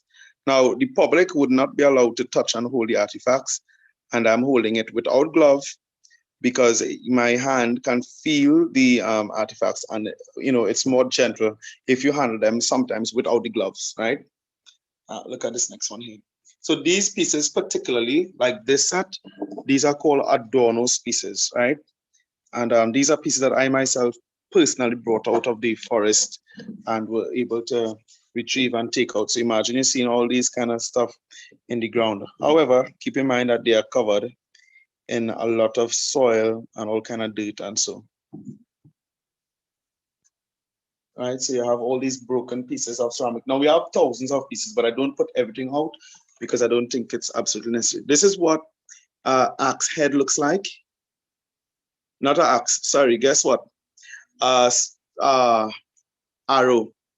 right? So the arrowhead tip would be like this. And this is a stone made, right? This is another one, or a bigger one. So these would be, carved out of stone. And this is the next little piece of the flint, right? And let me see. This is one of my nice, interesting pieces. So you see there's marks in the back here. This is like what we would have numbers, verification numbers behind it if it's not coded. So this is an Amerindian axe head, and it's a very small one. But these types like these would be used to do different things like ceremonious exchange of stuff. And then you have a broken one here, which is a bigger one. And you can see the sharp edge on it, right? Then you have these bones, which might be both animals and human bones mixed up together. I just want to show you. So this here, this is the canoe, an old canoe that we found on the beach in Cedras. So although it's called the Moruga Museum, we collect artifacts from all over the country. And this is a oar. So that is what they would use for rowing the boat long ago. And there you would have it, the Amerindian collection at the Coco Museum. Right? So as the history goes, when you had the Amerindian present, then you had the voyage of a famous explorer coming to Trinidad. So this is what this boat or ship at the time represents one of Columbus's ship, or the Spanish voyage. And that happened in 1498. And the boat basically came around this way. So they came all the way from Spain. That's one of the Spanish land today. And, came around the island like this way, at the same time not seeing all of this land here or there. And they came through the channel on that side there, like between Tobago. And then they came down on this side, and it's when they got to this side here, then they saw the Trinity Hills like in this point here. And all of this here, like this area here, is Moruga. Right now, this is an old Spanish map, and this is what the cartographers mean the people who make maps, right? This is what they made the map to look like, and in their mind or in their visual, that is what they saw, and that's what they mapped out. And this is the type of map work that they did in those days. So this was also a gift to us from the Kingdom of Spain. And then you have a next one here, which also shows another map of Trinidad. So you see La Trinidad. Yeah, so this is some real cool stuff. And keep in mind, that's like from the 1500s. Anyway, so we use these displays, we use these artifacts to show what history was like and the influence of history. So Christianity was also brought to Trinidad by the Europeans, which were the Spaniards, right? So they brought Christianity here. So you have this cross here, and then you have an infant Jesus statue. You have the candle stands, and this here under this glass case is one of the Spanish coins from 1751. Cool, huh? And then you have one of the old benches from the church as well to show that, that is also part of the Christianity influence. And over here we have some of the old street signs from Moruga. So you see all these different names. Now, sometimes when you see a street name, the street might be named after, as you see, the queen or a prince or somebody, or an area like Rock River, Trace, because the area might be rocky, so people give places name depending on how it looks, or if they own it, the majority of the land, they might give it their name, like you see Figari Trace, because the people had, the owner was Figari. Then you have like Samuel Street, again, because the owner was Samuel, you had Edwards, because most of the property there was owned by Edwards. And then you have all these other names like Warren, Dennis, Trace, Robertson, Quarters, Mata, and all of that. But all of those things also show the influence of people and their names to spaces, right? So that is that. So now we come over to the tools section and collection. And these are some of the old tools that they used long ago. All right, and here you have some of the bottles. The bottle collection to me is quite fascinating. I'm quite fascinated by these. This bottle is from 1817, and this is called a torpedo bottle, and because it's lying to its side, but this bottle was actually made to lie to the side so that the cork remains wet, and this bottle used to contain mineral water. All these other bottles inside there are like, that's like a whiskey bottle. This other one here is our next type of bottle. You have milk of magnesia bottle, which was in glass from back in the days. These are French perfume bottles made of crystal and silver. You see the cap there? That cap is actually silver, sterling silver, right? Which is quite expensive. So both the content and the container was expensive back in the day. You have all the old time beer bottles, like a bottle, kind of like a Hennessy bottle there too. And these others here. Now, these other tall black bottles, those are like from the 1800s, late 1800s. And this one is from the early 1800s, right? Now, these are some of the old clay pipes, and this is what people would use for smoking tobacco long time, like your cigarette. But like the design of the pipe and all of that will mean if you're high society or you're low society or how rich you are or not. And the mouth of the pipe would also help us to know like how old the pipes are. When I say us, I mean people like curators and so on, right?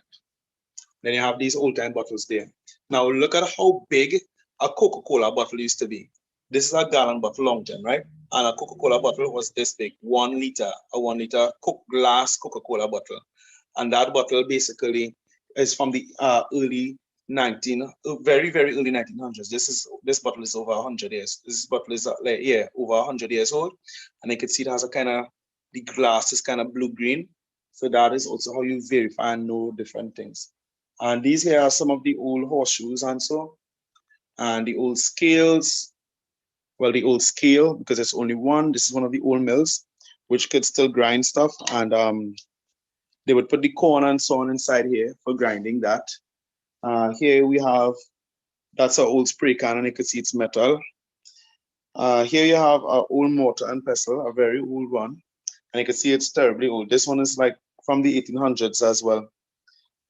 This here is a corn sheller or a corn mill. So they would put the corn inside here and turn it to shell the corn grains. So this would get the corn grains out. And this too is from the very early 1900s. And this is what inside looks like, guys, what the gears looks like going on inside there.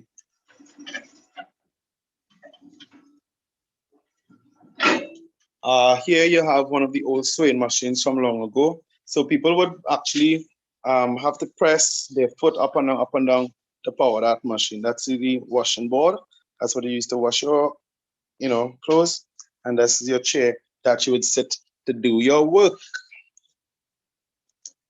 All right, so I hope you guys are enjoying it. And now I have another interesting collection to share with you, which would be the Natural Science Collection. The Natural Science Collection basically comprises of bones and feathers and all sorts of stuff, right? So don't be too grossed out about it now, but it's quite interesting. Let's go. This is a horse skull. This thing looks like a scary movie thing, right? But I'll show you all something. Here, right here in the horse, you see how the horse mouth is made up? This is how the horse teeth and the jaw is made up here. And then you have this space in here. So this is where the bit goes, right? So when people are handling horses, you could actually open the horse mouth and so on like that. And the bit goes in here. You put the bit in here, and the bit is what they use to drive the horse, to turn the horse left or turn the horse right, or to stop the horse. So when it's time to stop the horse, you pull the bit all the way back here. At the same time, it's on the horse's gum, so it doesn't, it doesn't destroy the gum or anything like that. It might slow the horse down, but it doesn't stop it sometimes, right? So that's a little bit about horses. This here is a bow hog, like a pig's head. And these here are the tushes, and look at the size. See, look how long those tushes are. And this is the damage that the pig would have gotten to its head. So they would have hit it a hammer long ago. They would kill pigs by hitting it a sledgehammer in the head and fracturing this area here. So this is also how you do forensic as well too, Anyway, now we move on to the cow's head. I know cow's head is a little more famous because you see it on the westerns, but this is what it looks like close up. And you get to be in touch with all of these things. You get to see them. You get to go through all of it. This is the lower jaw of a wild hog. And this here is a bullfish. And this is what the coral reefs look like underwater now. All right. And it will have all the shells. This fish has an exoskeletal framework. So that means that the skeleton is also on the outside and the inside. So that's why it's so hard. So you have a whole system of bones on the outside of the fish. This here, let me see. I hope I'm not making you guys dizzy. Now I've turned the camera. So you have the whale jawbone. And inside there, let me see if I could check. Inside there, that's where the whale teeth would be. Now this is just one of the whale tooth here. Now it's broken because somebody broke it off, right? Now whale teeth is made of ivory. So it's something precious. It's a precious thing. So people use it for jewelry making, and who knows about it, they will, salvage it. Now we got some of these whale bones in the exact condition that it is in. So you see that big hole there, it was already rotted because people who had collected it before in the past, they had it outdoor and open areas where, it would go through decay. We haven't done any preservation to this yet, but keeping it in an enclosed environment basically will naturally prevent it from further decay, right? It would slow down the decay process a lot more. This here, it's our famous Trinidad tortoise, a land tortoise, and this is what the inside of it looks like. And that's what inside of it looks like. Let me show you guys inside here. Look at that. So although turtle has exoskeleton inside of it, you could see the backbone, the vertebra up inside there. All right, this is the internal cavity of the whale. So basically, like to the back of the head inside of the whale, that's what inside of it would look like. And here now you have the shells, the turtle shells. This is one. This is a huskbill shell, and this one is the greenback. Now, yeah, this one looks more like the huskbill, and the next one like the greenback. Yeah, but this is what it is like. So these are two of Trinidad species of sea turtles, and we don't have a leatherback because I haven't found any of those yet. And we generally naturally acquire them before we do any preservation. So we won't just go and kill a whale or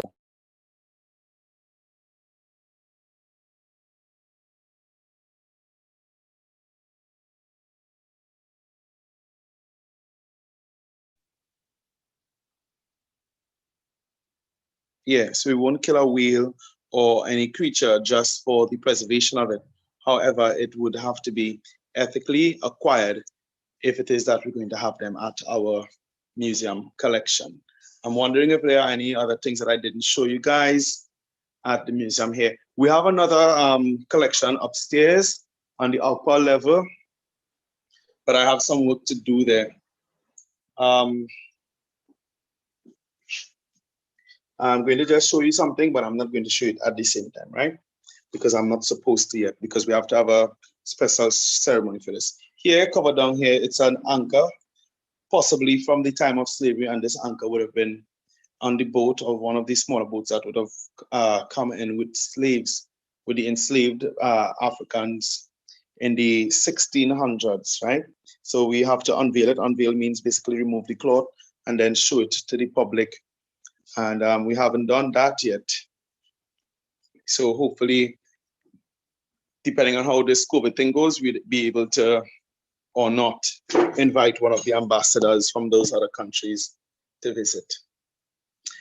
All right, guys, so that was the tour of the Moruga Museum, at least for the lower level. The upper level I have to do over some work on it. I have to build over the stairs and that sort of stuff. Now, yeah, it has been quite interesting, very, very interesting being a curator and even establishing a museum.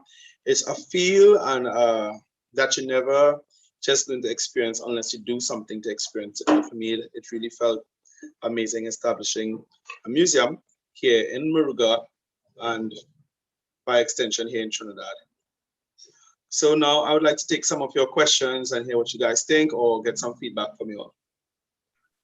Well, Mr. Lewis, firstly, I want to say the children were excited, they were interested, they really shared their compliments, you know, about what they would have seen, the different artifacts. So I will get down into the questions. All right, so you digged it out of the ground, all right? So they said it's very cool. They love the artifact, they love the work. And another question, do you sell it or do you get it for free? I think they meant, do you buy it or do you acquire it for free? Most of the artifacts here, most of it, like 80% of the stuff here, I would have acquired them myself, right? So some of the things would have come from my family's estate, because my family has and would have had huge plantations in Moruga, all right? And yeah, so a lot of these things came from my family's estate and properties, and we had different houses.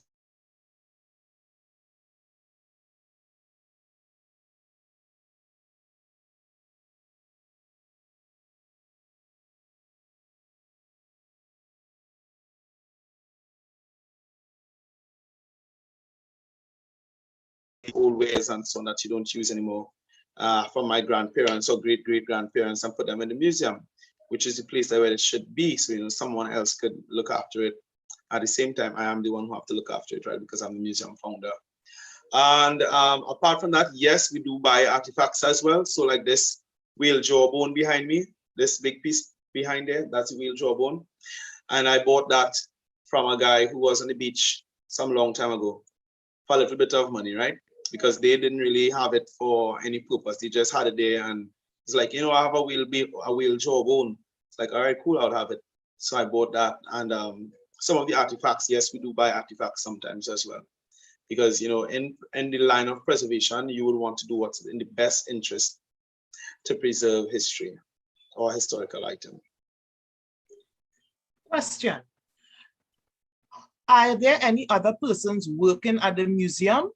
And did you create this museum all by yourself? Yeah, I created the museum generally all by myself. Most of the work and all of that and the vision of it. You know, people don't just see new things as something important. And when you have a different idea or something that might appear strange or out of this world for some people, people won't support it. And, you know, thank God I didn't need a lot of support, and thank God I was able to stand on my own 2 feet to support my ventures, you know, on my own legs. And in saying that, that means that, you know, using my own resources and passion and knowledge to put all of this together and then pull it off with a grand opening in the presence of all these different diplomats. And so at the same time, this museum has gained international recognition in different parts and many parts of the world. And so we have also hosted people from around the world with the work and you know, with the explorations and all of that too. You know, but it was something that I did out of love for history and love for the community. Thank you very much. Another question. If you were to put a value or price on everything, what would be the estimated cost of those artifacts there? Wow. I think we were asked that, and sometimes we had to do an audit for whatever reason, and that would vary, because I'll tell you something, like the coin, like that coin alone that you guys would have seen in the glass case, which is what I spoke about on the first day. That coin, as I said, is from 1751, and that's over 200 and something years old. It's a silver coin. Although the value of the silver is not as expensive as the coin itself, because it's a rare coin. So that coin alone could be, I don't know, a few thousands of dollars, or hundreds of tens of thousands of dollars, etc. And we also have a violin from 1751. No, sorry, 1721, I think, or 1726, somewhere around there. But that violin is quite old too. And that was passed down from my great grandfather, and until eventually to me. So I also have that in possession as well. And I think that violin could be valued in probably like $1 million US or $500,000 US or something like that. Collectively, I have not put a tag on all the artifacts or items, but it may come up into the millions of dollars, right?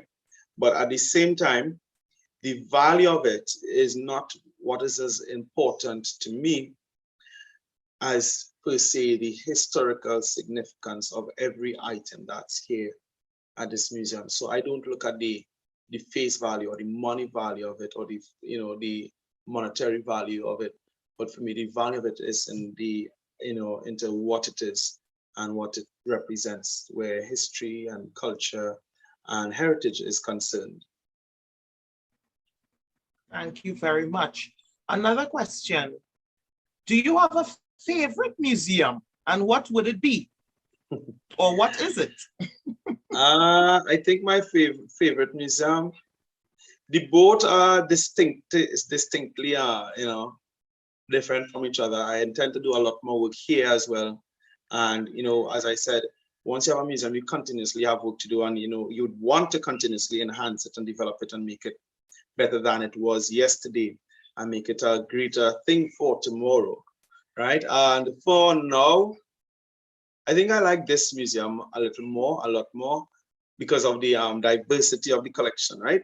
At the same time, I can also choose to have like a super huge museum at one location, but I prefer to have one here and one up there, because it also gives more interest into Moruga and more, and it shows diversity of the area as well.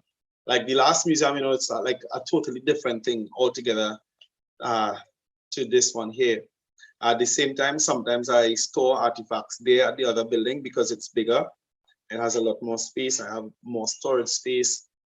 This one down here, I generally have more the other storage stuff like hidden in hidden areas, which I can't tell you guys, right? And it's really, really interesting. But yeah, I think this one might be my favorite.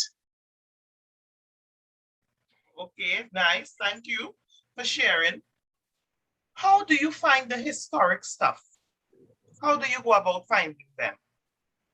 Well, you will have to study some maps depending on what it is. Like if it's artifacts, like you go in the forest to find, you would study some of the historical books and look at other archaeological research that would have been done around the country. And you might look for areas that something may not have been found before, right? So I did a lot of exploration in the on the southern part of Trinidad, just after Trinidad had done some oil exploration, and during that oil exploration, they did a lot of cleaning and clearing in the forest. So I spoke with some guys about it, and they said, hey, we saw some things that look like from ancient stuff, and I already knew it was Amerindian artifact. So I thought so. So I said, you know what, I developed a hypothesis. I wrote out what I'm going to do. I made a plan of what I'm going to do, and then I went and I explored it, and so I found a lot of Amerindian artifacts there. And another way that I find the artifacts as well, a lot of them has been found on our family's estate and the plantation, because we own so much of land in Moruga also. And I'm not saying that out of boast or anything, but because of that, I'm also around in those areas and I know what the artifacts look like. I knew that, hey, this is, an Amerindian artifact, and this is something of historical value and historical interest. So because of that, I started collecting them. I remember, and I'm sharing this with you as children, because I remember the first set of artifacts I found, I took it to school. I was just like, teenage age, early teenage, just in secondary school. And I took it to the history teacher at the time, and she doubted that those were Amerindian artifacts. And, I felt so badly about it. Like, I didn't want to continue doing any research. I didn't want to pursue that dream, because that dream was shattered a bit with that teacher saying, no, you can't say that those are Amerindian artifacts unless you get it tested and you send it away, or unless somebody verifies that, etc. And I remember that. And, sometimes people's negativity could break your dream, or break your drive, or diminish or destroy your interest in something, right? Don't let anyone do that. The first time that happened to me, I took those artifacts and I dumped it, and never to return again.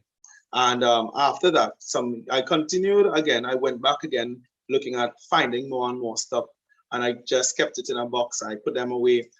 I mean, I've been doing this since I was 15 years, 14 years old, right? So I had no one to, guide me. There wasn't any internet.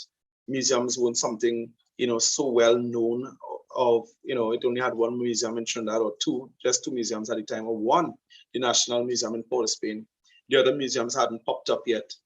And there was not a lot of support for me at the time too, but, I continue to find stuff. So perhaps some of you guys might have things home at your grandparents' homes or your family homes that might be of historical interest, and you can probably donate it to the museum, or get in contact with us, or, to donate them to enhance the collection here.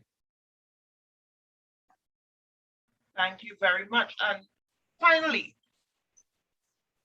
what advice can you give to students who, want to get involved in this? They have a passion, desire for finding things, the history of things. What advice can you give to them? Well, as I said a little earlier on, one of the advice that I'd give to you, have a focus on what you want to do, be clear cut. Don't let anybody deter you from your dreams, your hopes, your aspiration. Study a lot, read a lot of books, look at some documentaries, and you have all sorts of information out there, but at the same time, you would have to do your own research to get stuff coming into you, having that knowledge of whatever it is that you're studying on. And it's a discipline, it's a disciplinary field, because you can't just, whatever I put out here in the public domain, that's what it is, for the world. So being a curator, it has some weight to it. And at the same time, you have to be right. You have to be accurate. You have to be precise. And really and truly, you don't have room to make a lot of mistakes in this field, because your research, the world is depending on it. And this research that I would have done here, I'm putting these things together here. This information has disseminated to parts of the world that I have never even been to. And by the way, I've traveled to many parts of the world and seen other museums. And when I saw those other museums, that gave me more encouragement to do things like this. So hopefully, I hope that some of you guys might want to be curators or guardians or protectors of our history and culture, so that would be something good. If you can do that, that would be satisfactory to your ancestors, and a great legacy for the future. Thank you very much. And in closing, they are really interested in knowing, how can they visit the museum? When can they get a tour? Yeah. If you guys would like to visit the museum, you can visit our Facebook page. We have Moruga Museum. We also have our website. And again, if you Google Moruga Museum, you'll see tons of stuff coming on. Or you can call us at 355-8319. That number again is 355-8319 to make a tour or make a booking. You can send a WhatsApp, or you can send us an email at morugamuseum@gmail.com if you'd like to do a tour, or if you'd like to come with your family and perhaps visit all the different sites that we have down here in Moruga, the historical sites or the boat museums.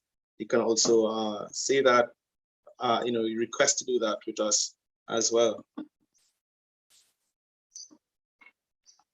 Thank you very much, sir. Thank you very much, Mr. Lewis. We really appreciate, taking the time off to showcase such great artifacts, and give us an insight into our history as well. So thank you very much. You're most welcome. And thank you for having me. And it has been a pleasure sharing with you all what I do here in Moruga. And, I do look forward to more like these in the future. Thank you. Well, students, there you had it. You had it again. I told you it was only great things we have in store for you. So you see, I'm not going to disappoint. I did not disappoint you. I really hope that I did not. All right. So we want to close this half of the segment, or I should say the curator, the virtual curator, for lunch, and we want to resume at 12:30. Now, guys, listen, remember so far, I think we could only keep going up. We can't go down. We can't go down from here. So I want you all to have a good lunch, full up, make sure you're full, ready, eager, and excited, because I don't know, this afternoon, maybe we might balance or something. I don't know. We might balance. Yeah, we might. I'm just saying. So guys, I am happy and excited for what is in store later. So enjoy your lunch and I will see you at 12:30.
Hi, boys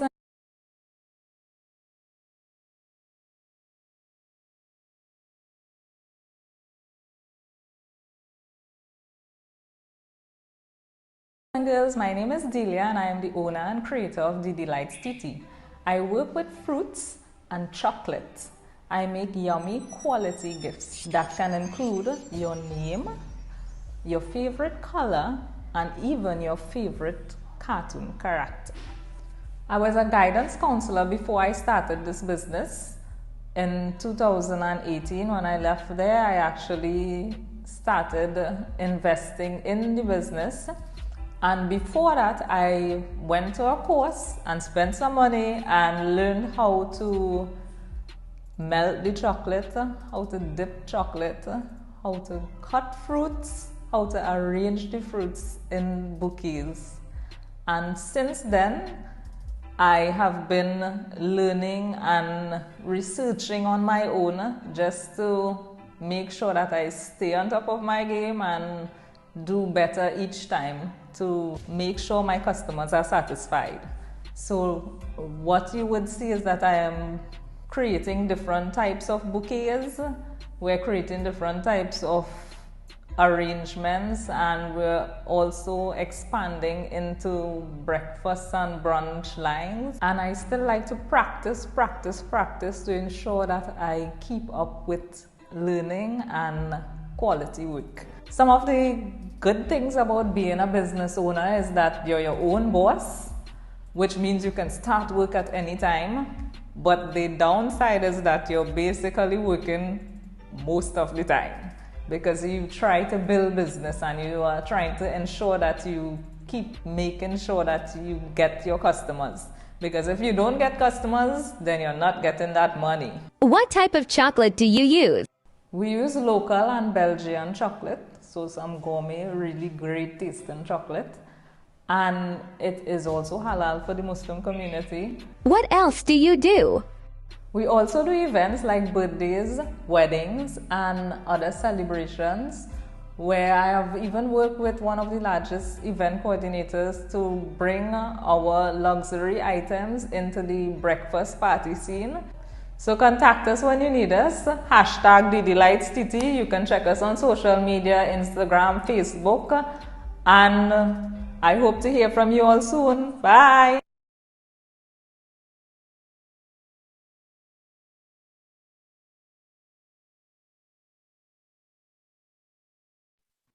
So guys, welcome back. I hope that you would have had a great lunch, and I hope that you are happy, you still have energy, and you're still ready to learn more, to gain more information about, the different jobs that exist. So we would have had a fun-packed week. We know it was a lot, all right? But nevertheless, we are still thankful that we were able to, share with you guys, give information and help motivate you, because the purpose of this career fair is to motivate and encourage you to want to achieve. So you all would have been exposed to a lot of different jobs. I'm sure many of you would have been able to identify the field that, interests you.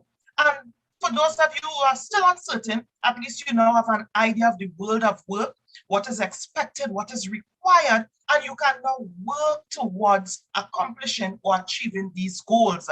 All right, we know you all are in standard 4 and 5. All right, you all may have exams on your mind, preparing for tests, SEA, but it is important to know that all this is beneficial as well, because it will help motivate you to want to study, to want to revise, to pass the exam. Why? Because remember, you have set goals and you want to accomplish things.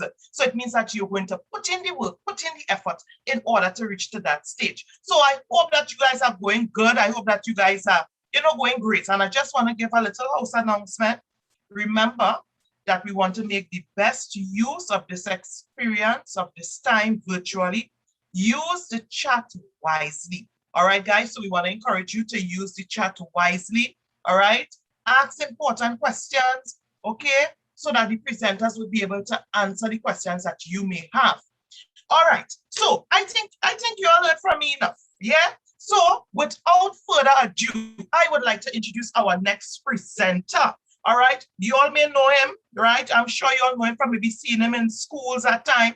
You all may know him from maybe hearing him on the radio. You all may know him from listening to some of his songs, like maybe Ballads. We know that that was a popular and still is a popular song. All right. But without further ado, I would like to introduce none other than Mr. Ansel Isaac, other known as Blaze.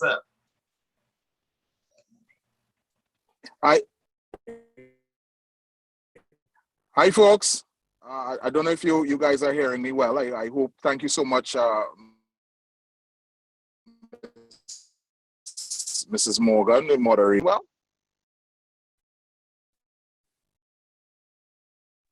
Yes, we are hearing you. The connection a little hello. unstable, but we are hearing you.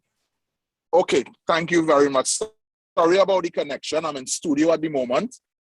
I had to run back from a meeting to come back in studio because I have to do some filming for Rundown. So, guys, I want to thank you for inviting me here this afternoon to speak in terms of your career guidance day. Or week, I should say. My name is Ansel Blaze Isaac Jr.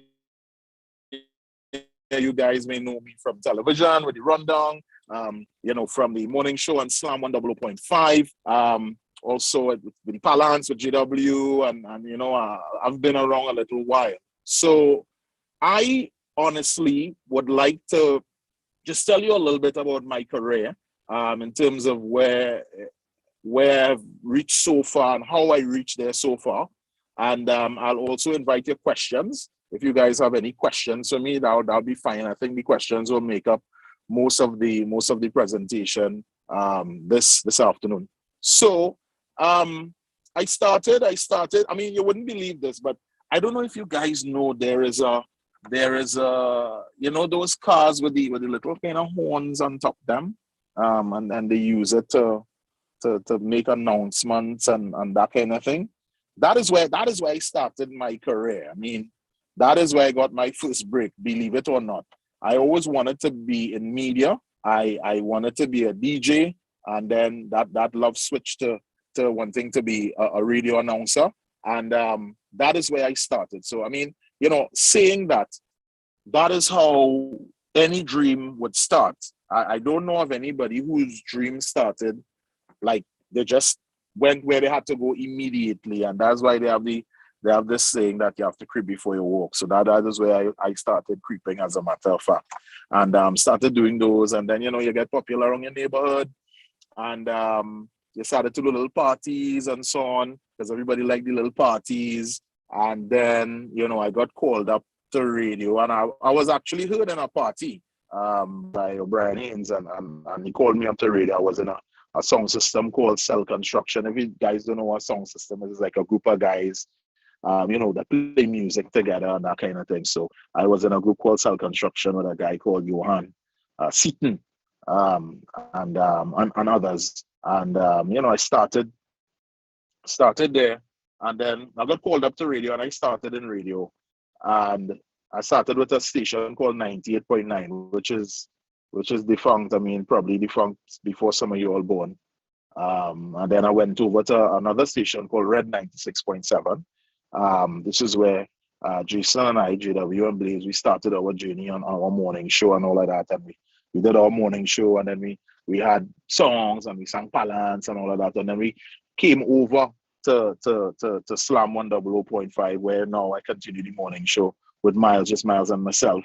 And you move from strength to strength. Now, all that being said, that's just a synopsis of my career in a nutshell.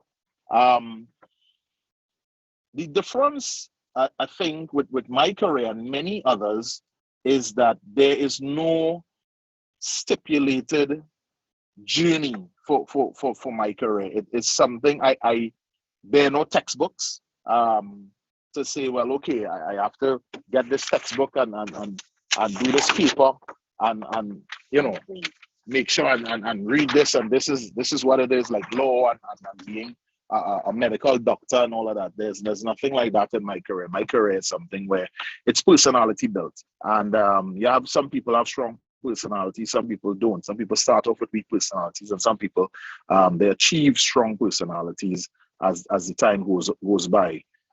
So it was something that gradually happened, and it's also something that I wrote the book for my own career. I developed my own path, and it takes a lot of smarts. It takes a lot of intuitive. It takes a lot of strategy. Sometimes you don't even know you're using strategy, but you're using it. And then started to take off. So while it took off, and I said, you know what, Blaze, I think there's something else. There's something more that I would like to do. I actually went and I enrolled to do my master's in business administration, and lo and behold, I got my MBA as well while being on radio, while being on TV, while performing and doing everything else. And I'm also saying this to let you know that even if you have a career, and most of the time your career is to enjoy, yes, but ultimately your career is to make money, to support your family, to support yourself.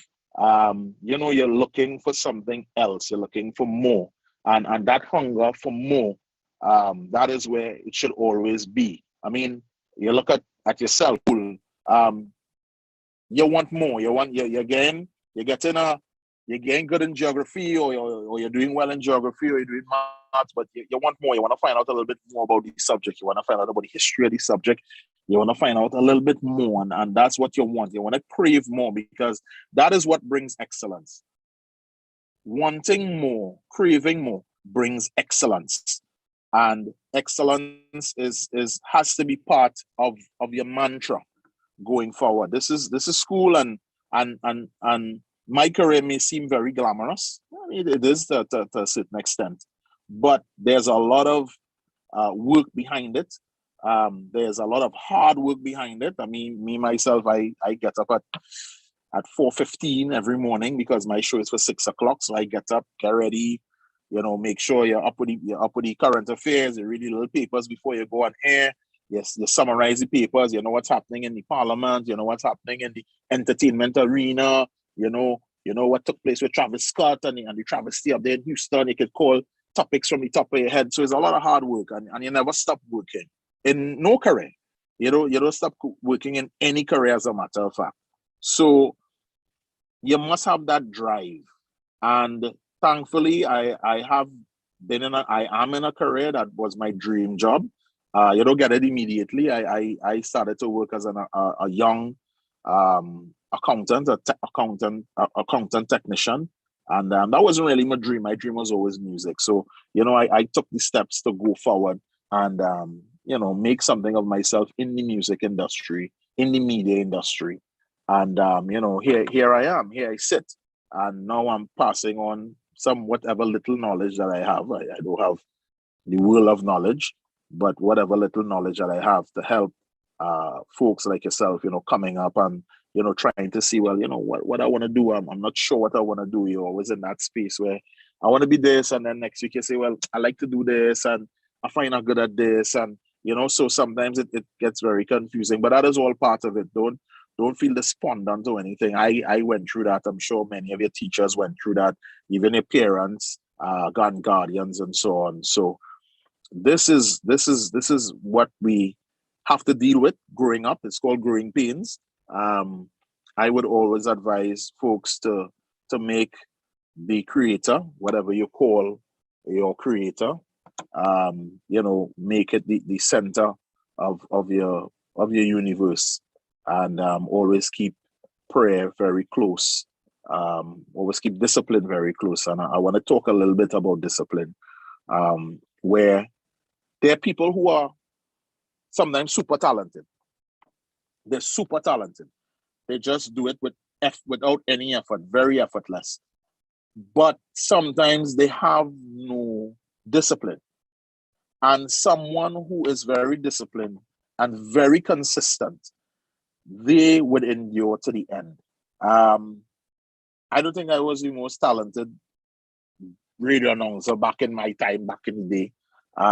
But I kept being very consistent, very disciplined with my craft, and you will perfect your craft. And someone who just, well, yeah, I could just go and just say one A and I could just make a noise And where they get very lackadaisical, well, I don't really study because I just have a click for maths. Eventually they will fizz out because they're not doing the right thing, they're not being consistent, and they're not being disciplined. So discipline is a great part of any career. Any career. It can be any career. It can be music, it can be being a doctor, being a pharmacist, any career that you choose. Discipline is a huge part or the main part of your career. So I mean, I could go on talking on and on and on because that's what I do for a living. But I wanted to hear from you guys in terms of some of you all may be curious as to, you know, how does one get into the career path that I am in, or they want to ask questions about it. So I don't know. I don't know if Mrs. Morgan will allow me, or if she would be the one to open the floor for any questions that you guys may have. Sure. Well, they definitely started asking a lot of questions, and they are really excited. All right, and they are really, interested in what you have to say.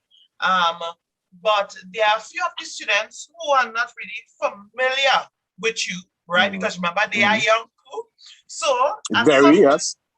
So at some point, we would like for you to maybe share one of your songs with them. All right, but let's get we can't have you and you don't perform, right? We need that performance. But let's get into a few of the questions. One of the questions is this: do you ever get tired of being well known? Well, the answer to that is yes, sometimes. And why it's yes is because sometimes you just want to go out and do something. Like you just want to run in the shop and come back. You just want to run in the grocery and come back. You just want to run quick and come back. But then you're the steady boy. I don't want people see her wearing her old pants. I don't comb my hair. I don't look this way. I don't look that way. Like, for instance, I'll give you an example. It could get a little annoying sometimes with people that can't handle meeting you. I remember a time I went to Extra Foods. I did a promotion, and I was leaving Extra Foods, and this lady ran up to me. I didn't see her, and she ran up to me and hit my cuff on my back. And when she hit me the cuff on my back, now I turn around like, well, why? And she said, well, how you going, Blaze? And I was like, but you didn't have to hit my cuff on my back. Is almost like some people they don't know how to approach you. So they approach you with any willy-nilly thought that they have, or they might tell you something off and they expect you to just be cool and be normal about it. But the thing is, I mean, people who are in my position, we're human too. Sometimes we don't feel for anybody around. We want to be by ourselves, or you can just approach and say, hi, how you going? So sometimes it's a little annoying. Yes, it is. But it comes with the territory. So that's what I tell everybody. Okay, thank you. Another question. What challenges have you encountered in this industry, and how did you overcome it? Well, there are a lot of challenges in this industry. There's always a challenge of competition, where it's highly competitive. Sometimes people ask you to do things that that is beneath your how would you put it? You can't, it's beneath your belief. They ask you to do things and they say, well, I really cannot do this because I really, this is not me. This is not me. And sometimes you might get punished for that. Also, you're in this industry, and sometimes people come to you and they want to set your price. So you would tell them, okay, my price is this, because there's no stipulated price for anything. Your price is according to your status. Your price is according to what you can bring to the table. So they would say, well, my price is this, and then they will try and beat you down. Well, but you just come in here for an hour, you just come in here for half an hour, and they try to put a price on your time, and they really kind of beat you down, and they make you feel a little bit like, why am I doing this?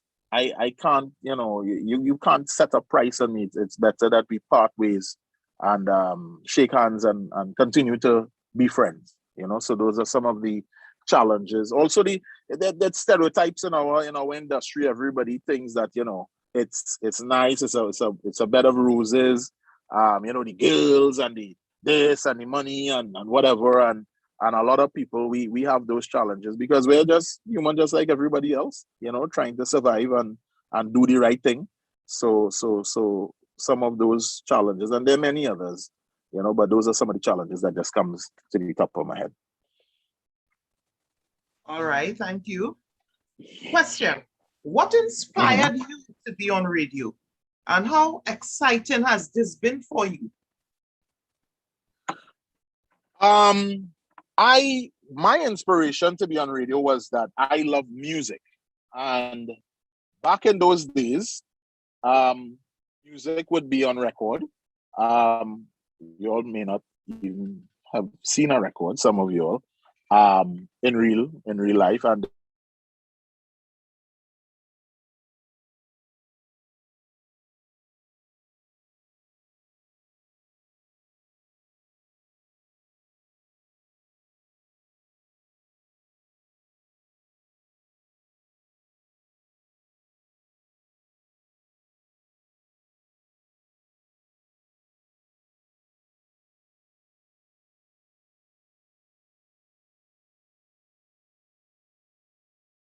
then we had cassettes, and people look at sports stars. You would see Messi and you would see Michael Jordan, and these men would inspire. I just love music, and those were the men that gave me that inspiration to move forward and to explore my musical bone, so as to say. So these guys were really my inspiration, other than the music, because they were like national heroes back in our days, I really like this question that was asked. How does radio stations make money to pay its workers? Oh, well, radio stations sell airtime. So I always tell people we sell air. We sell airtime. So there's stipulated times. So how a radio station is built with shifts. So the morning show is the shift that would obviously start. Most morning shows start at 6 a.m., prompt 6 a.m. That is the heaviest show in terms of that is the show that would put the radio station in line for the day, because it's like your first leg. So once you have a strong morning show, most of the time, the rest of the day would be strong, unless somebody really terrible and people want to switch the station and go their way, which we've all experienced. So what they do, they sell time. So how it would work is that we sell ads. So we would advertise your product and you would pay us to advertise your product. So there are different types of ads. There's ad libs. There's ad libs like we read, ad libs like, Kelstar is a liquid fertilizer, guys go and get the Kelstar now and da. Then there are recorded ads, which you know of, you would hear it recorded. And then there are segments which you pay for a certain time slot. So you can pay for 5 minutes, you pay for 10 minutes, you pay for 15 minutes. And I would speak about your product exclusively in that time, in terms of what are the pros of your product, this is that, and in excess, they have new Jordans coming out, and they have the Jordan 5 and navy blue, and get there now and call them at so, and they have the ad and all that. So what really happens is that we make money by selling airtime. And in the morning show, which is my time slot, is the most expensive airtime. So sometimes you have ads going for segments going for $4,000 or $5,000 just for one segment, So that is how a radio station would make money, by selling airtime. We would sell airtime, which is advertisements. We would advertise your products, and that is how we would make money. Okay, thank you very much for that information. Yeah. Question: what keeps you grounded or humble, seeing that you are well known? What keeps you grounded? Well, I can tell you, my mom, she keeps me very grounded. My family, by extension, I have two daughters. One is 12. She goes to Holy Name Convent, and I have a 4-year-old. and they keep me very grounded in terms of they don't your family, most of your family, they don't see you as Blaze. They would see me as Junior, you know, because my dad is Ansel Isaac, I'm Ansel Isaac Jr. So they would see me as Junior. They don't see me as anything else. And they would always keep you grounded as to, they wouldn't buff you or tell you anything, but just the way they deal with you, they treat you like, I have two brothers and I'm just their brother. They just treat me like their brother. You know, it's no, well, look, Blaze reach, and no, it's not like that. I think your family, most of all, would keep you grounded. They will always remind you. My mom will still buff me. I'll take my buff normal and walk away. You know, so she most of all will keep me grounded. Okay, well, that's good that you can always be, put in check from time to time, which is good. What? Yeah, I take my buff and I go my way. Question, at what age did you start off in this industry? I started off in playing music and so on as a teenager. Around 12, 13, I started playing music and that kind of thing. I had a cousin with 2 turntables. His name was Skippy, lives in Toronto. And I started off, doing that.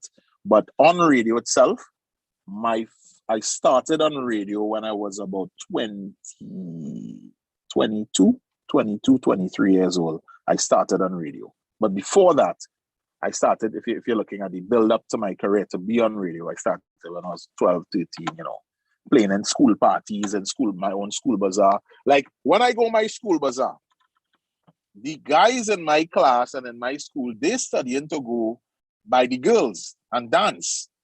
But I wasn't studying that. I was studying to go by the DJ, to look at the turntables and look at how he playing and how he talking and all of that. So that was my part. I started long time in school, 12, 13 years old, because I actually passed those days it was common entrance. I passed common entrance at 10.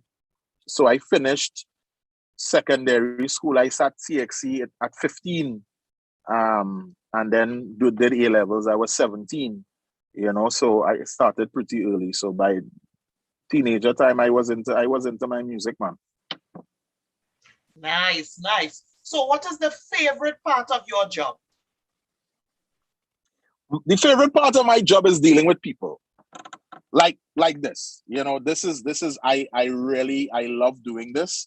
I actually meeting in Hyatt with an event I'm gonna do on Wednesday. I had a rehearsal and I cut the rehearsal short to come to speak to you guys because I like doing this. I like if one child or one student could be inspired by what I say today, I am happy. So my favorite part of my reward is dealing with people, is dealing with the callers on air. I just love dealing with people. And with the pandemic, it made things a little more difficult in terms of dealing with people, how I'd like to deal with them. But I mean, we'll find a way. Look at dealing with you guys virtually. So I'm still getting to deal with people. True. So true. What advice could you give for young persons who want to enter into this field? For young people who want to enter this field, the advice I would give is that this field, people see the glory. They don't see the story. So if you are coming into this field, don't think it's easy. You have to work hard just like any other field. I mean, just like being a lawyer, just like being a doctor, just like being a nurse, just like being a teacher, a politician, whatever field that you're going to, this field is not easier. It's not harder, but it's not easier. So you have to be willing to put in the work, because some people, they put in the work and then when the stardom comes, they stop putting in the work, and then they will just disappear. So you have to be prepared to put in the work at all times. You have to put in your work. Yes, truly. A student wants to know, does music help you when you are angry? Yeah, they say music would tame the sordid beast. Yes, music does help you when you're angry. music can also help you get angry. So music can help you when you're angry. Yes, I mean if you're angry, you wouldn't go and listen to Azess, because Azess might put your mind in a different place. You know what I mean? You might say, well, I will listen to something nice and soft or something nice and slow. You know, so music, it does help you when you're angry. So in the next 5-10 years, where do you see yourself? Well, I see myself continuing on my journey, in terms of my musical journey on radio and so on. I also see myself going into a more serious role, in terms of leadership in the country. Who knows? I mean, you know, you never know. You could offer yourself a public service and help, you know, guide the leaders in the country in terms of using your experience to guide the way forward. But I see myself in a leadership role in Trinidad and Tobago in the next 5 to 10 years, also maintaining my role in the media. Okay, nice. Thank you very much for sharing that. So as I was saying earlier, you know, many of the children, they may not be familiar with you. So can you give an insight in terms of the different programs that you are involved in on television shows? Mm-hmm. Yeah.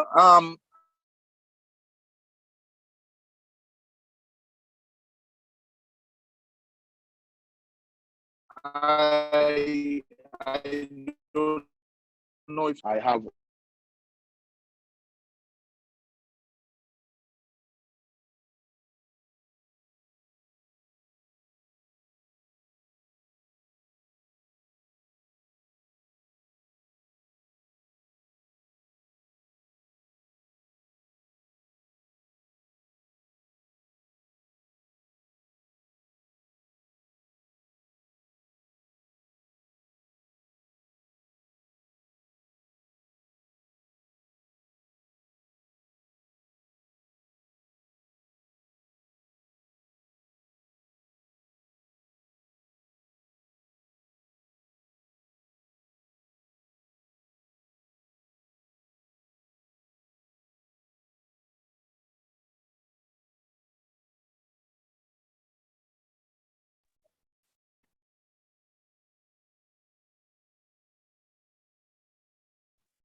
So we lost Mr. Isaac there for a few minutes, but he's back. So whenever you are ready, you can continue.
Sorry about that, guys. I'm in studio and sometimes the signal is kind of bad in studio. Yes, so we had the record for the most plays in terms of back in 2010 ever in the history of the road march, which has been around since probably 1931, 1932. So that is where you can probably know me from. Also, I do the Grand Slam morning show on Slam 100.5. You would listen on a morning, 6 to 9 a.m., Miles and Blaze and Miles. So those are the things that I'm yeah. All right. And just one last thing before you go, as requested, can you maybe share a song so that the children will have an idea? Maybe they will have heard the music and not realize. Of course. Listen, all you guys had to do is go on YouTube and type in Palance, P-A-L-A-N-C-E, Palance, right? You guys have, if you guys have big brothers or big sisters or ask your mom and dad about Palance, about JW and Blaze, they will tell you, listen, these guys were the greatest ever. So Palances go, Palancing when we on the road. What we balancing? Yes, we toting any load. What we balancing? Take a jump, take a jump up on the truck. Take a jump, there we jump and mash it up. Take a jump up on me truck. Take a jump, there we jump. So go on YouTube and look at Palance. That's like one of the biggest soakers ever. I'm sure Mrs. Morgan balanced her way in 2010 across the stage or whatever. You all didn't see her, but I'm sure she did. Yes.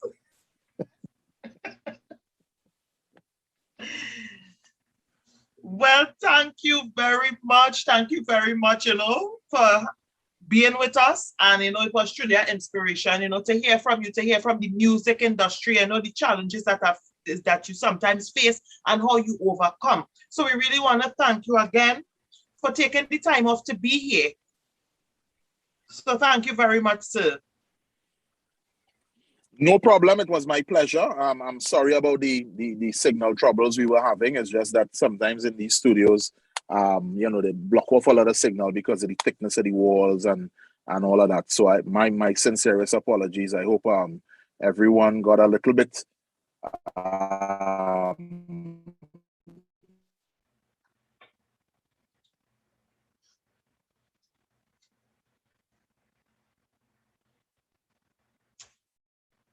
All right, students, I think we would have lost Mr. Isaac Jr. there again. All right, but nevertheless, we are still thankful that, we would have heard some of his songs. And as he said, you can go on YouTube, research it. And I've seen that some of you are saying best song ever. So which means you now have an idea of who the person is. So maybe you would have heard the song, but you didn't know who was the person behind that song. All right, so there you would have had it. From what? Go on again. All right. So now we want to move on. All right. And we want to move on to none other than Miss Anelia Mohip from St. Clojon. So we welcome you. Sorry, that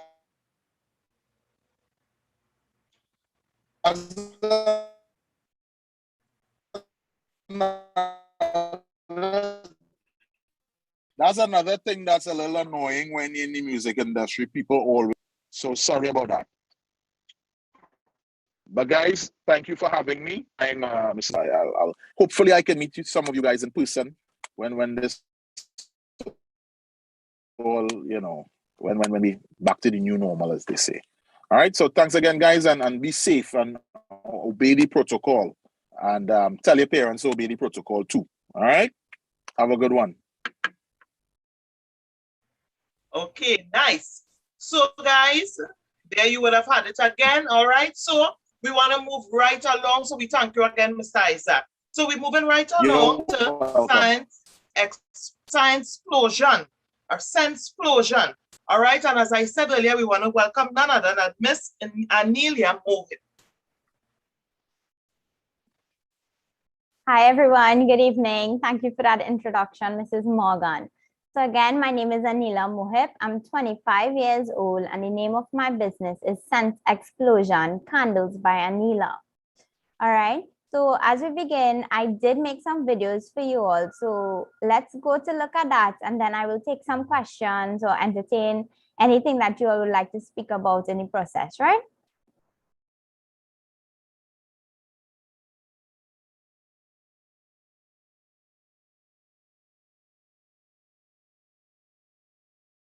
All right, can you all just confirm for me that you all are seeing my screen, please? No, we are not. So you maybe can share the screen. Sure.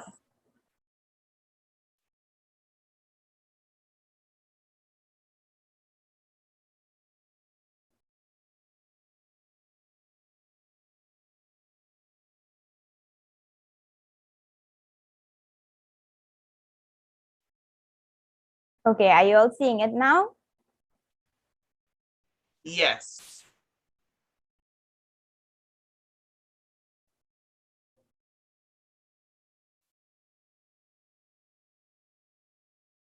All right.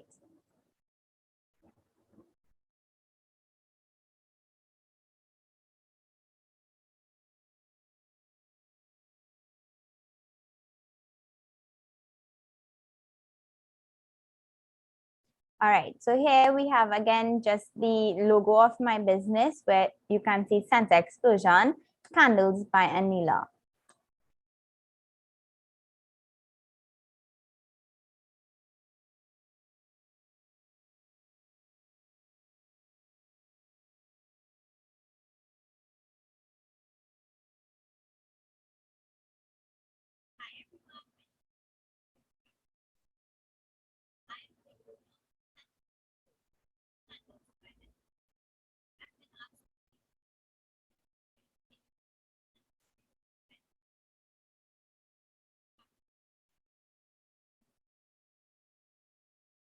Alrighty, videos are in parts, guys. I had to put this together earlier this week, right?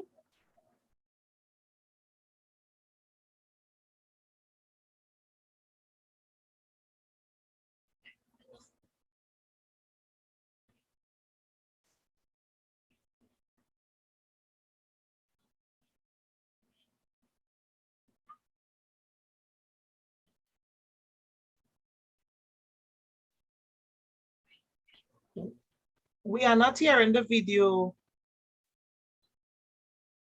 Okay, no problem. So I will stop share and I will just speak to you, all right? I don't want to waste your time or take up anybody's time.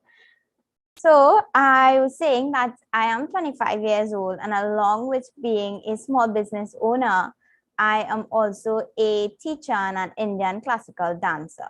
So I do more than one thing, and I was saying that it is very important to have different things that you like, and you can follow different passions along with being a business owner. So some of the things that I've been asked in the past is, how did I come about making scented candles? How did I choose this for my business?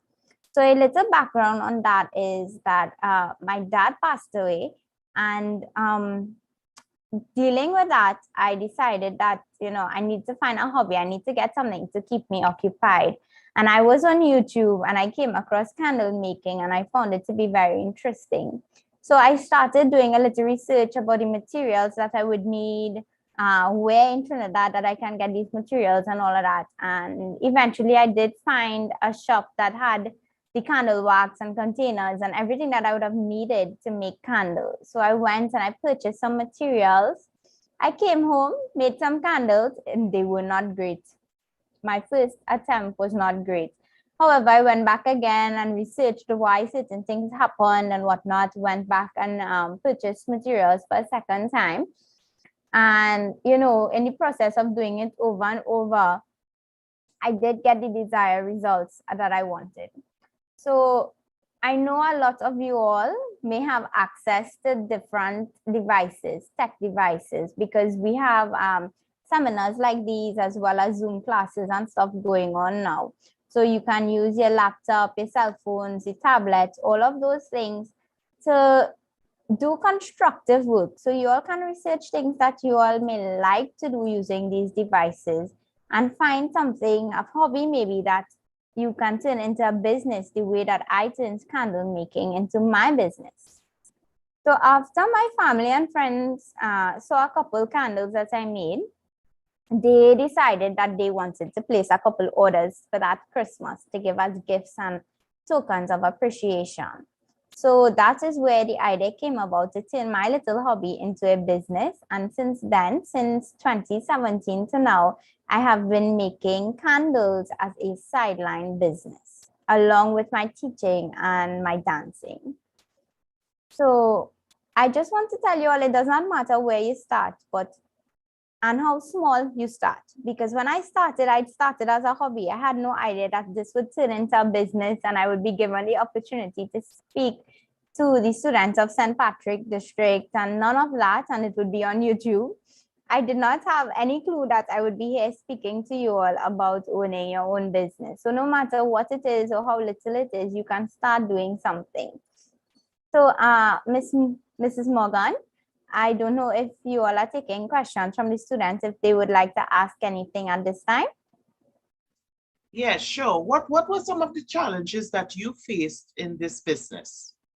All right. So finding stores that sell candle making products. When I started out, I really struggled as, you know, I didn't know anything about it. So I really had to look, and there are not much stores. There are now upcoming stores that cater for the artisans and the crafters, right? So in the beginning, finding materials and the prices of materials was very expensive. I don't have my own workspace, so I do use my mommy's kitchen to make my candles, and sometimes, you know, that bring little fights because it's not always as neat as she would like it, or I'm taking up her counter space. So not having a physical space is another challenge that I faced. Markets sometimes are very expensive to rent tables and stuff, and as a small business owner, you may not get the sales that you may like in these markets. So finding an audience, finding my own space was a challenge for me, but I have been working on that, and I will be launching my physical shop soon enough. However, during COVID times, we have seen a lot of businesses go online.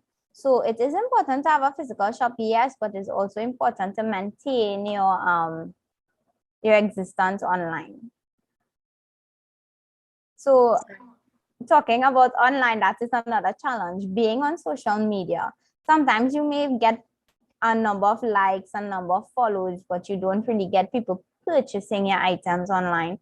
So then you have to go now and enhance what you do and learn how you take those likes and comments and turn them into sales. So the online presence and handling social media was a little bit of a challenge for me as well.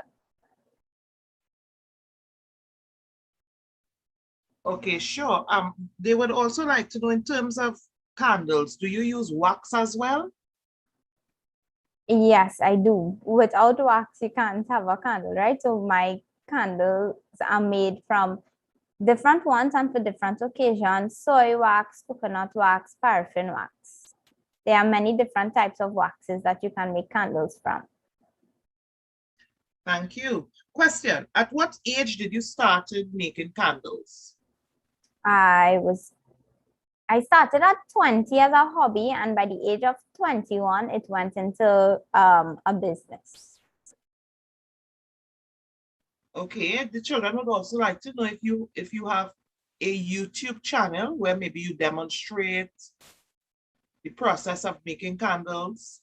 No, I personally do not have a YouTube channel, but if you do search candle making, you will find a series of very helpful candle making demonstrations and tutorials. Okay, no problem. Question: where can your products be purchased, or where are they in stores, different locations? So right now I am working on a physical location. However, I do sales. Sometimes I have little sales days, or I do artisan markets, but right now I am strictly working online. So you can check out my Instagram page, Sense Explosion. I am also on Facebook, or you can contact me directly. The guidance officer that liaised with me to be on this project has my contact, and I will ask her to share it with you all. I know we are streaming online, and I was warned on Monday not to share my contact just like that. So I can probably put it in the chat box after for you all. Sure, no problem. Where do you see your business in the next 2 to 3 years? I see expansion because, as I mentioned before, I am currently working on a physical location. So I will not just be doing candles, but I am venturing out into including other small businesses. So it's a little bit of my old business concept moving into a new business concept. And it's encouraging all small business owners to have a store where they can put their product and push their products, because many people may not have the opportunity to do so. So I definitely see expansion happening. So they would like to know, in terms of finances, do you make a lot of money selling candles? Candles can be expensive sometimes, but like every other thing, sometimes we have good days, sometimes we have bad days. Sometimes you get no sales at all, and sometimes you can go to a market and have a sold out day. So it really does depend on the seasons. Like a Diwali season was a very busy season for me. Christmas is another busy season. And other times of the year, it's a little bit slower. Okay, no problem. The children would like to know, on average, how many candles can you make or do you make on a weekly basis? Okay, so because I'm a small business owner, as well as I mentioned before, I'm a teacher, it really does depend on the time that you have.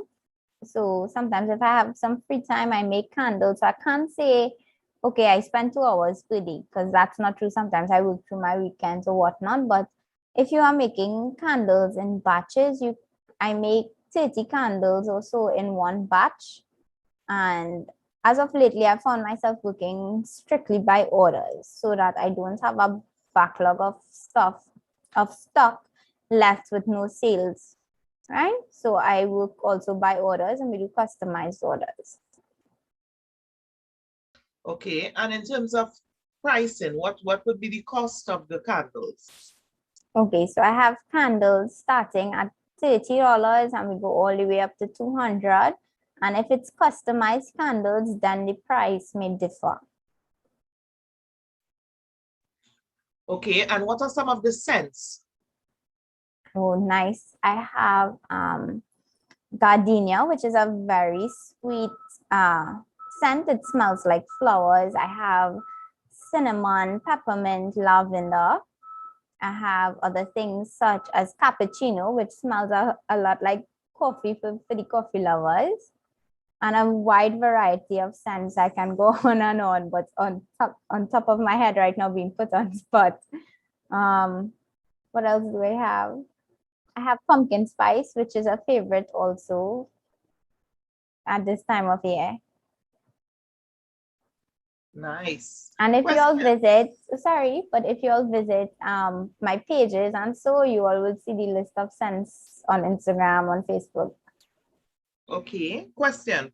Was there ever a time that someone did not like what they purchased? How did you handle or deal with that?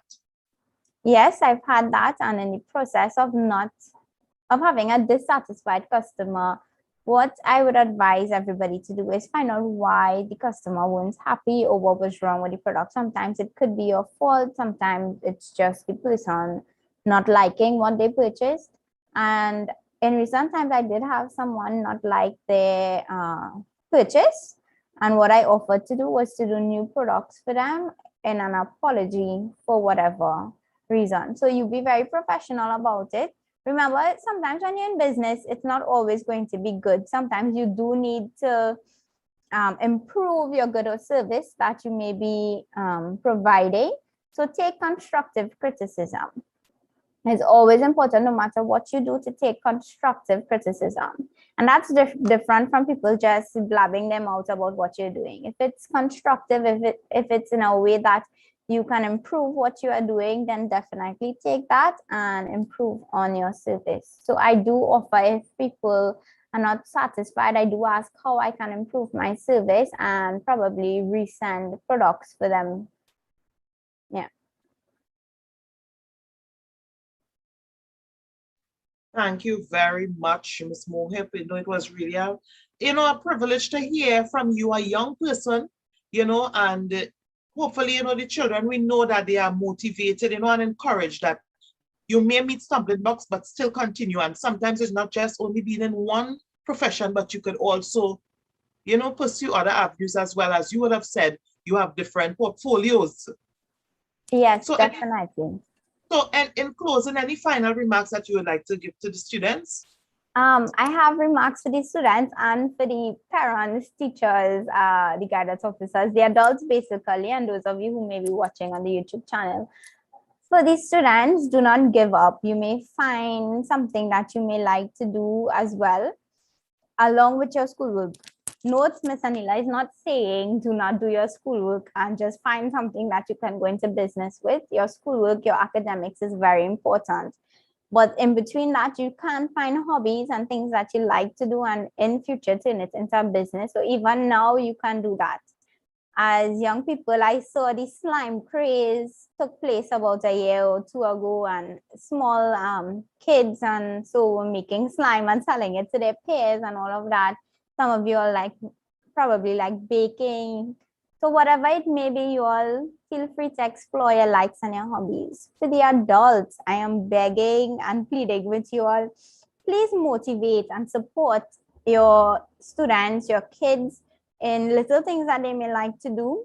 Please remember that your comments or your words of encouragement can go a long way. There's positive and negative, and please positively impact their lives. If they find something they like to do, encourage them. Don't make, unnecessary bad comments or put your children down, because the mental effects of all that, you don't know how far it can go, right? So please, to the teachers, guardians, the guidance officers, whoever the adults may be, please give the children around you all some support and some encouragement in whatever they may choose to do.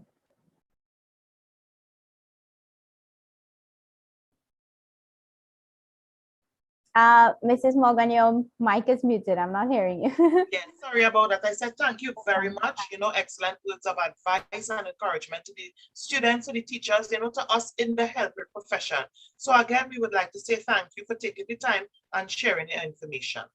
It was an absolute pleasure, and thank you all for giving me this opportunity. And Mrs. Morgan, I did say to the last batch of people that were on, this is a great initiative for the young minds, and I would also like to see or be a part of this initiative going forward, as well as for those in the secondary school levels, because I do deal with teenagers and whatnot, and I find that a lot of them, even though they're writing exams or choosing their paths, they are not very sure on which path to take or what they would like to do. So I would like to see this initiative extended to the older kids as well.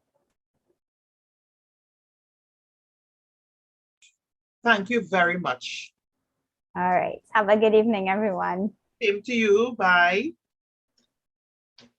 So students, we have come to the end of this week's career fair, choosing paths where you fit in.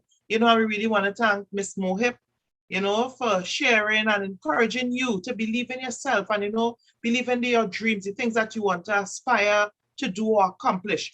We trust that you would have had an enjoyable week, that we know it was a lot of work, a lot of, time being spent, but we trust and hope that you would have learned and gained a lot of information and knowledge. So I want to officially thank you all right, for being here with us, being all the different schools that were on with us, all right. I want to give you a shout out. So I want to give a shout out to Granville RC, Guapo Government, Icacos Government, Lobre RC, Lokmoben RC, Mon Diablo, Palo Seco Government, Penal Presbyterian, Penal Rock RC, Pepper Village Government, South Orpuch RC. All right, so many of you have been with us this week. Delhi Road Hindu, South Orpuch Government, yeah?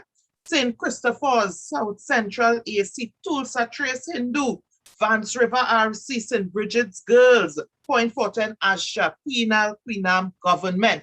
You have spent an entire week with us, and I was really happy and excited to be with you every day. So I really want to say thank you again on behalf of us, the Guidance Unit in Student Support Services Division, St. Patrick We thank you very much, and we hope that you would have gained a lot of knowledge and you are now ready for what is ahead. So keep focused. Remember to manage your time wisely, set goals, work on accomplishing them, so that one day you would be able to enter into the career path that you are now able to fit in. So again, my name is Miss Morgan. I would have been your moderator for this week, and I thank you very much for being here with me.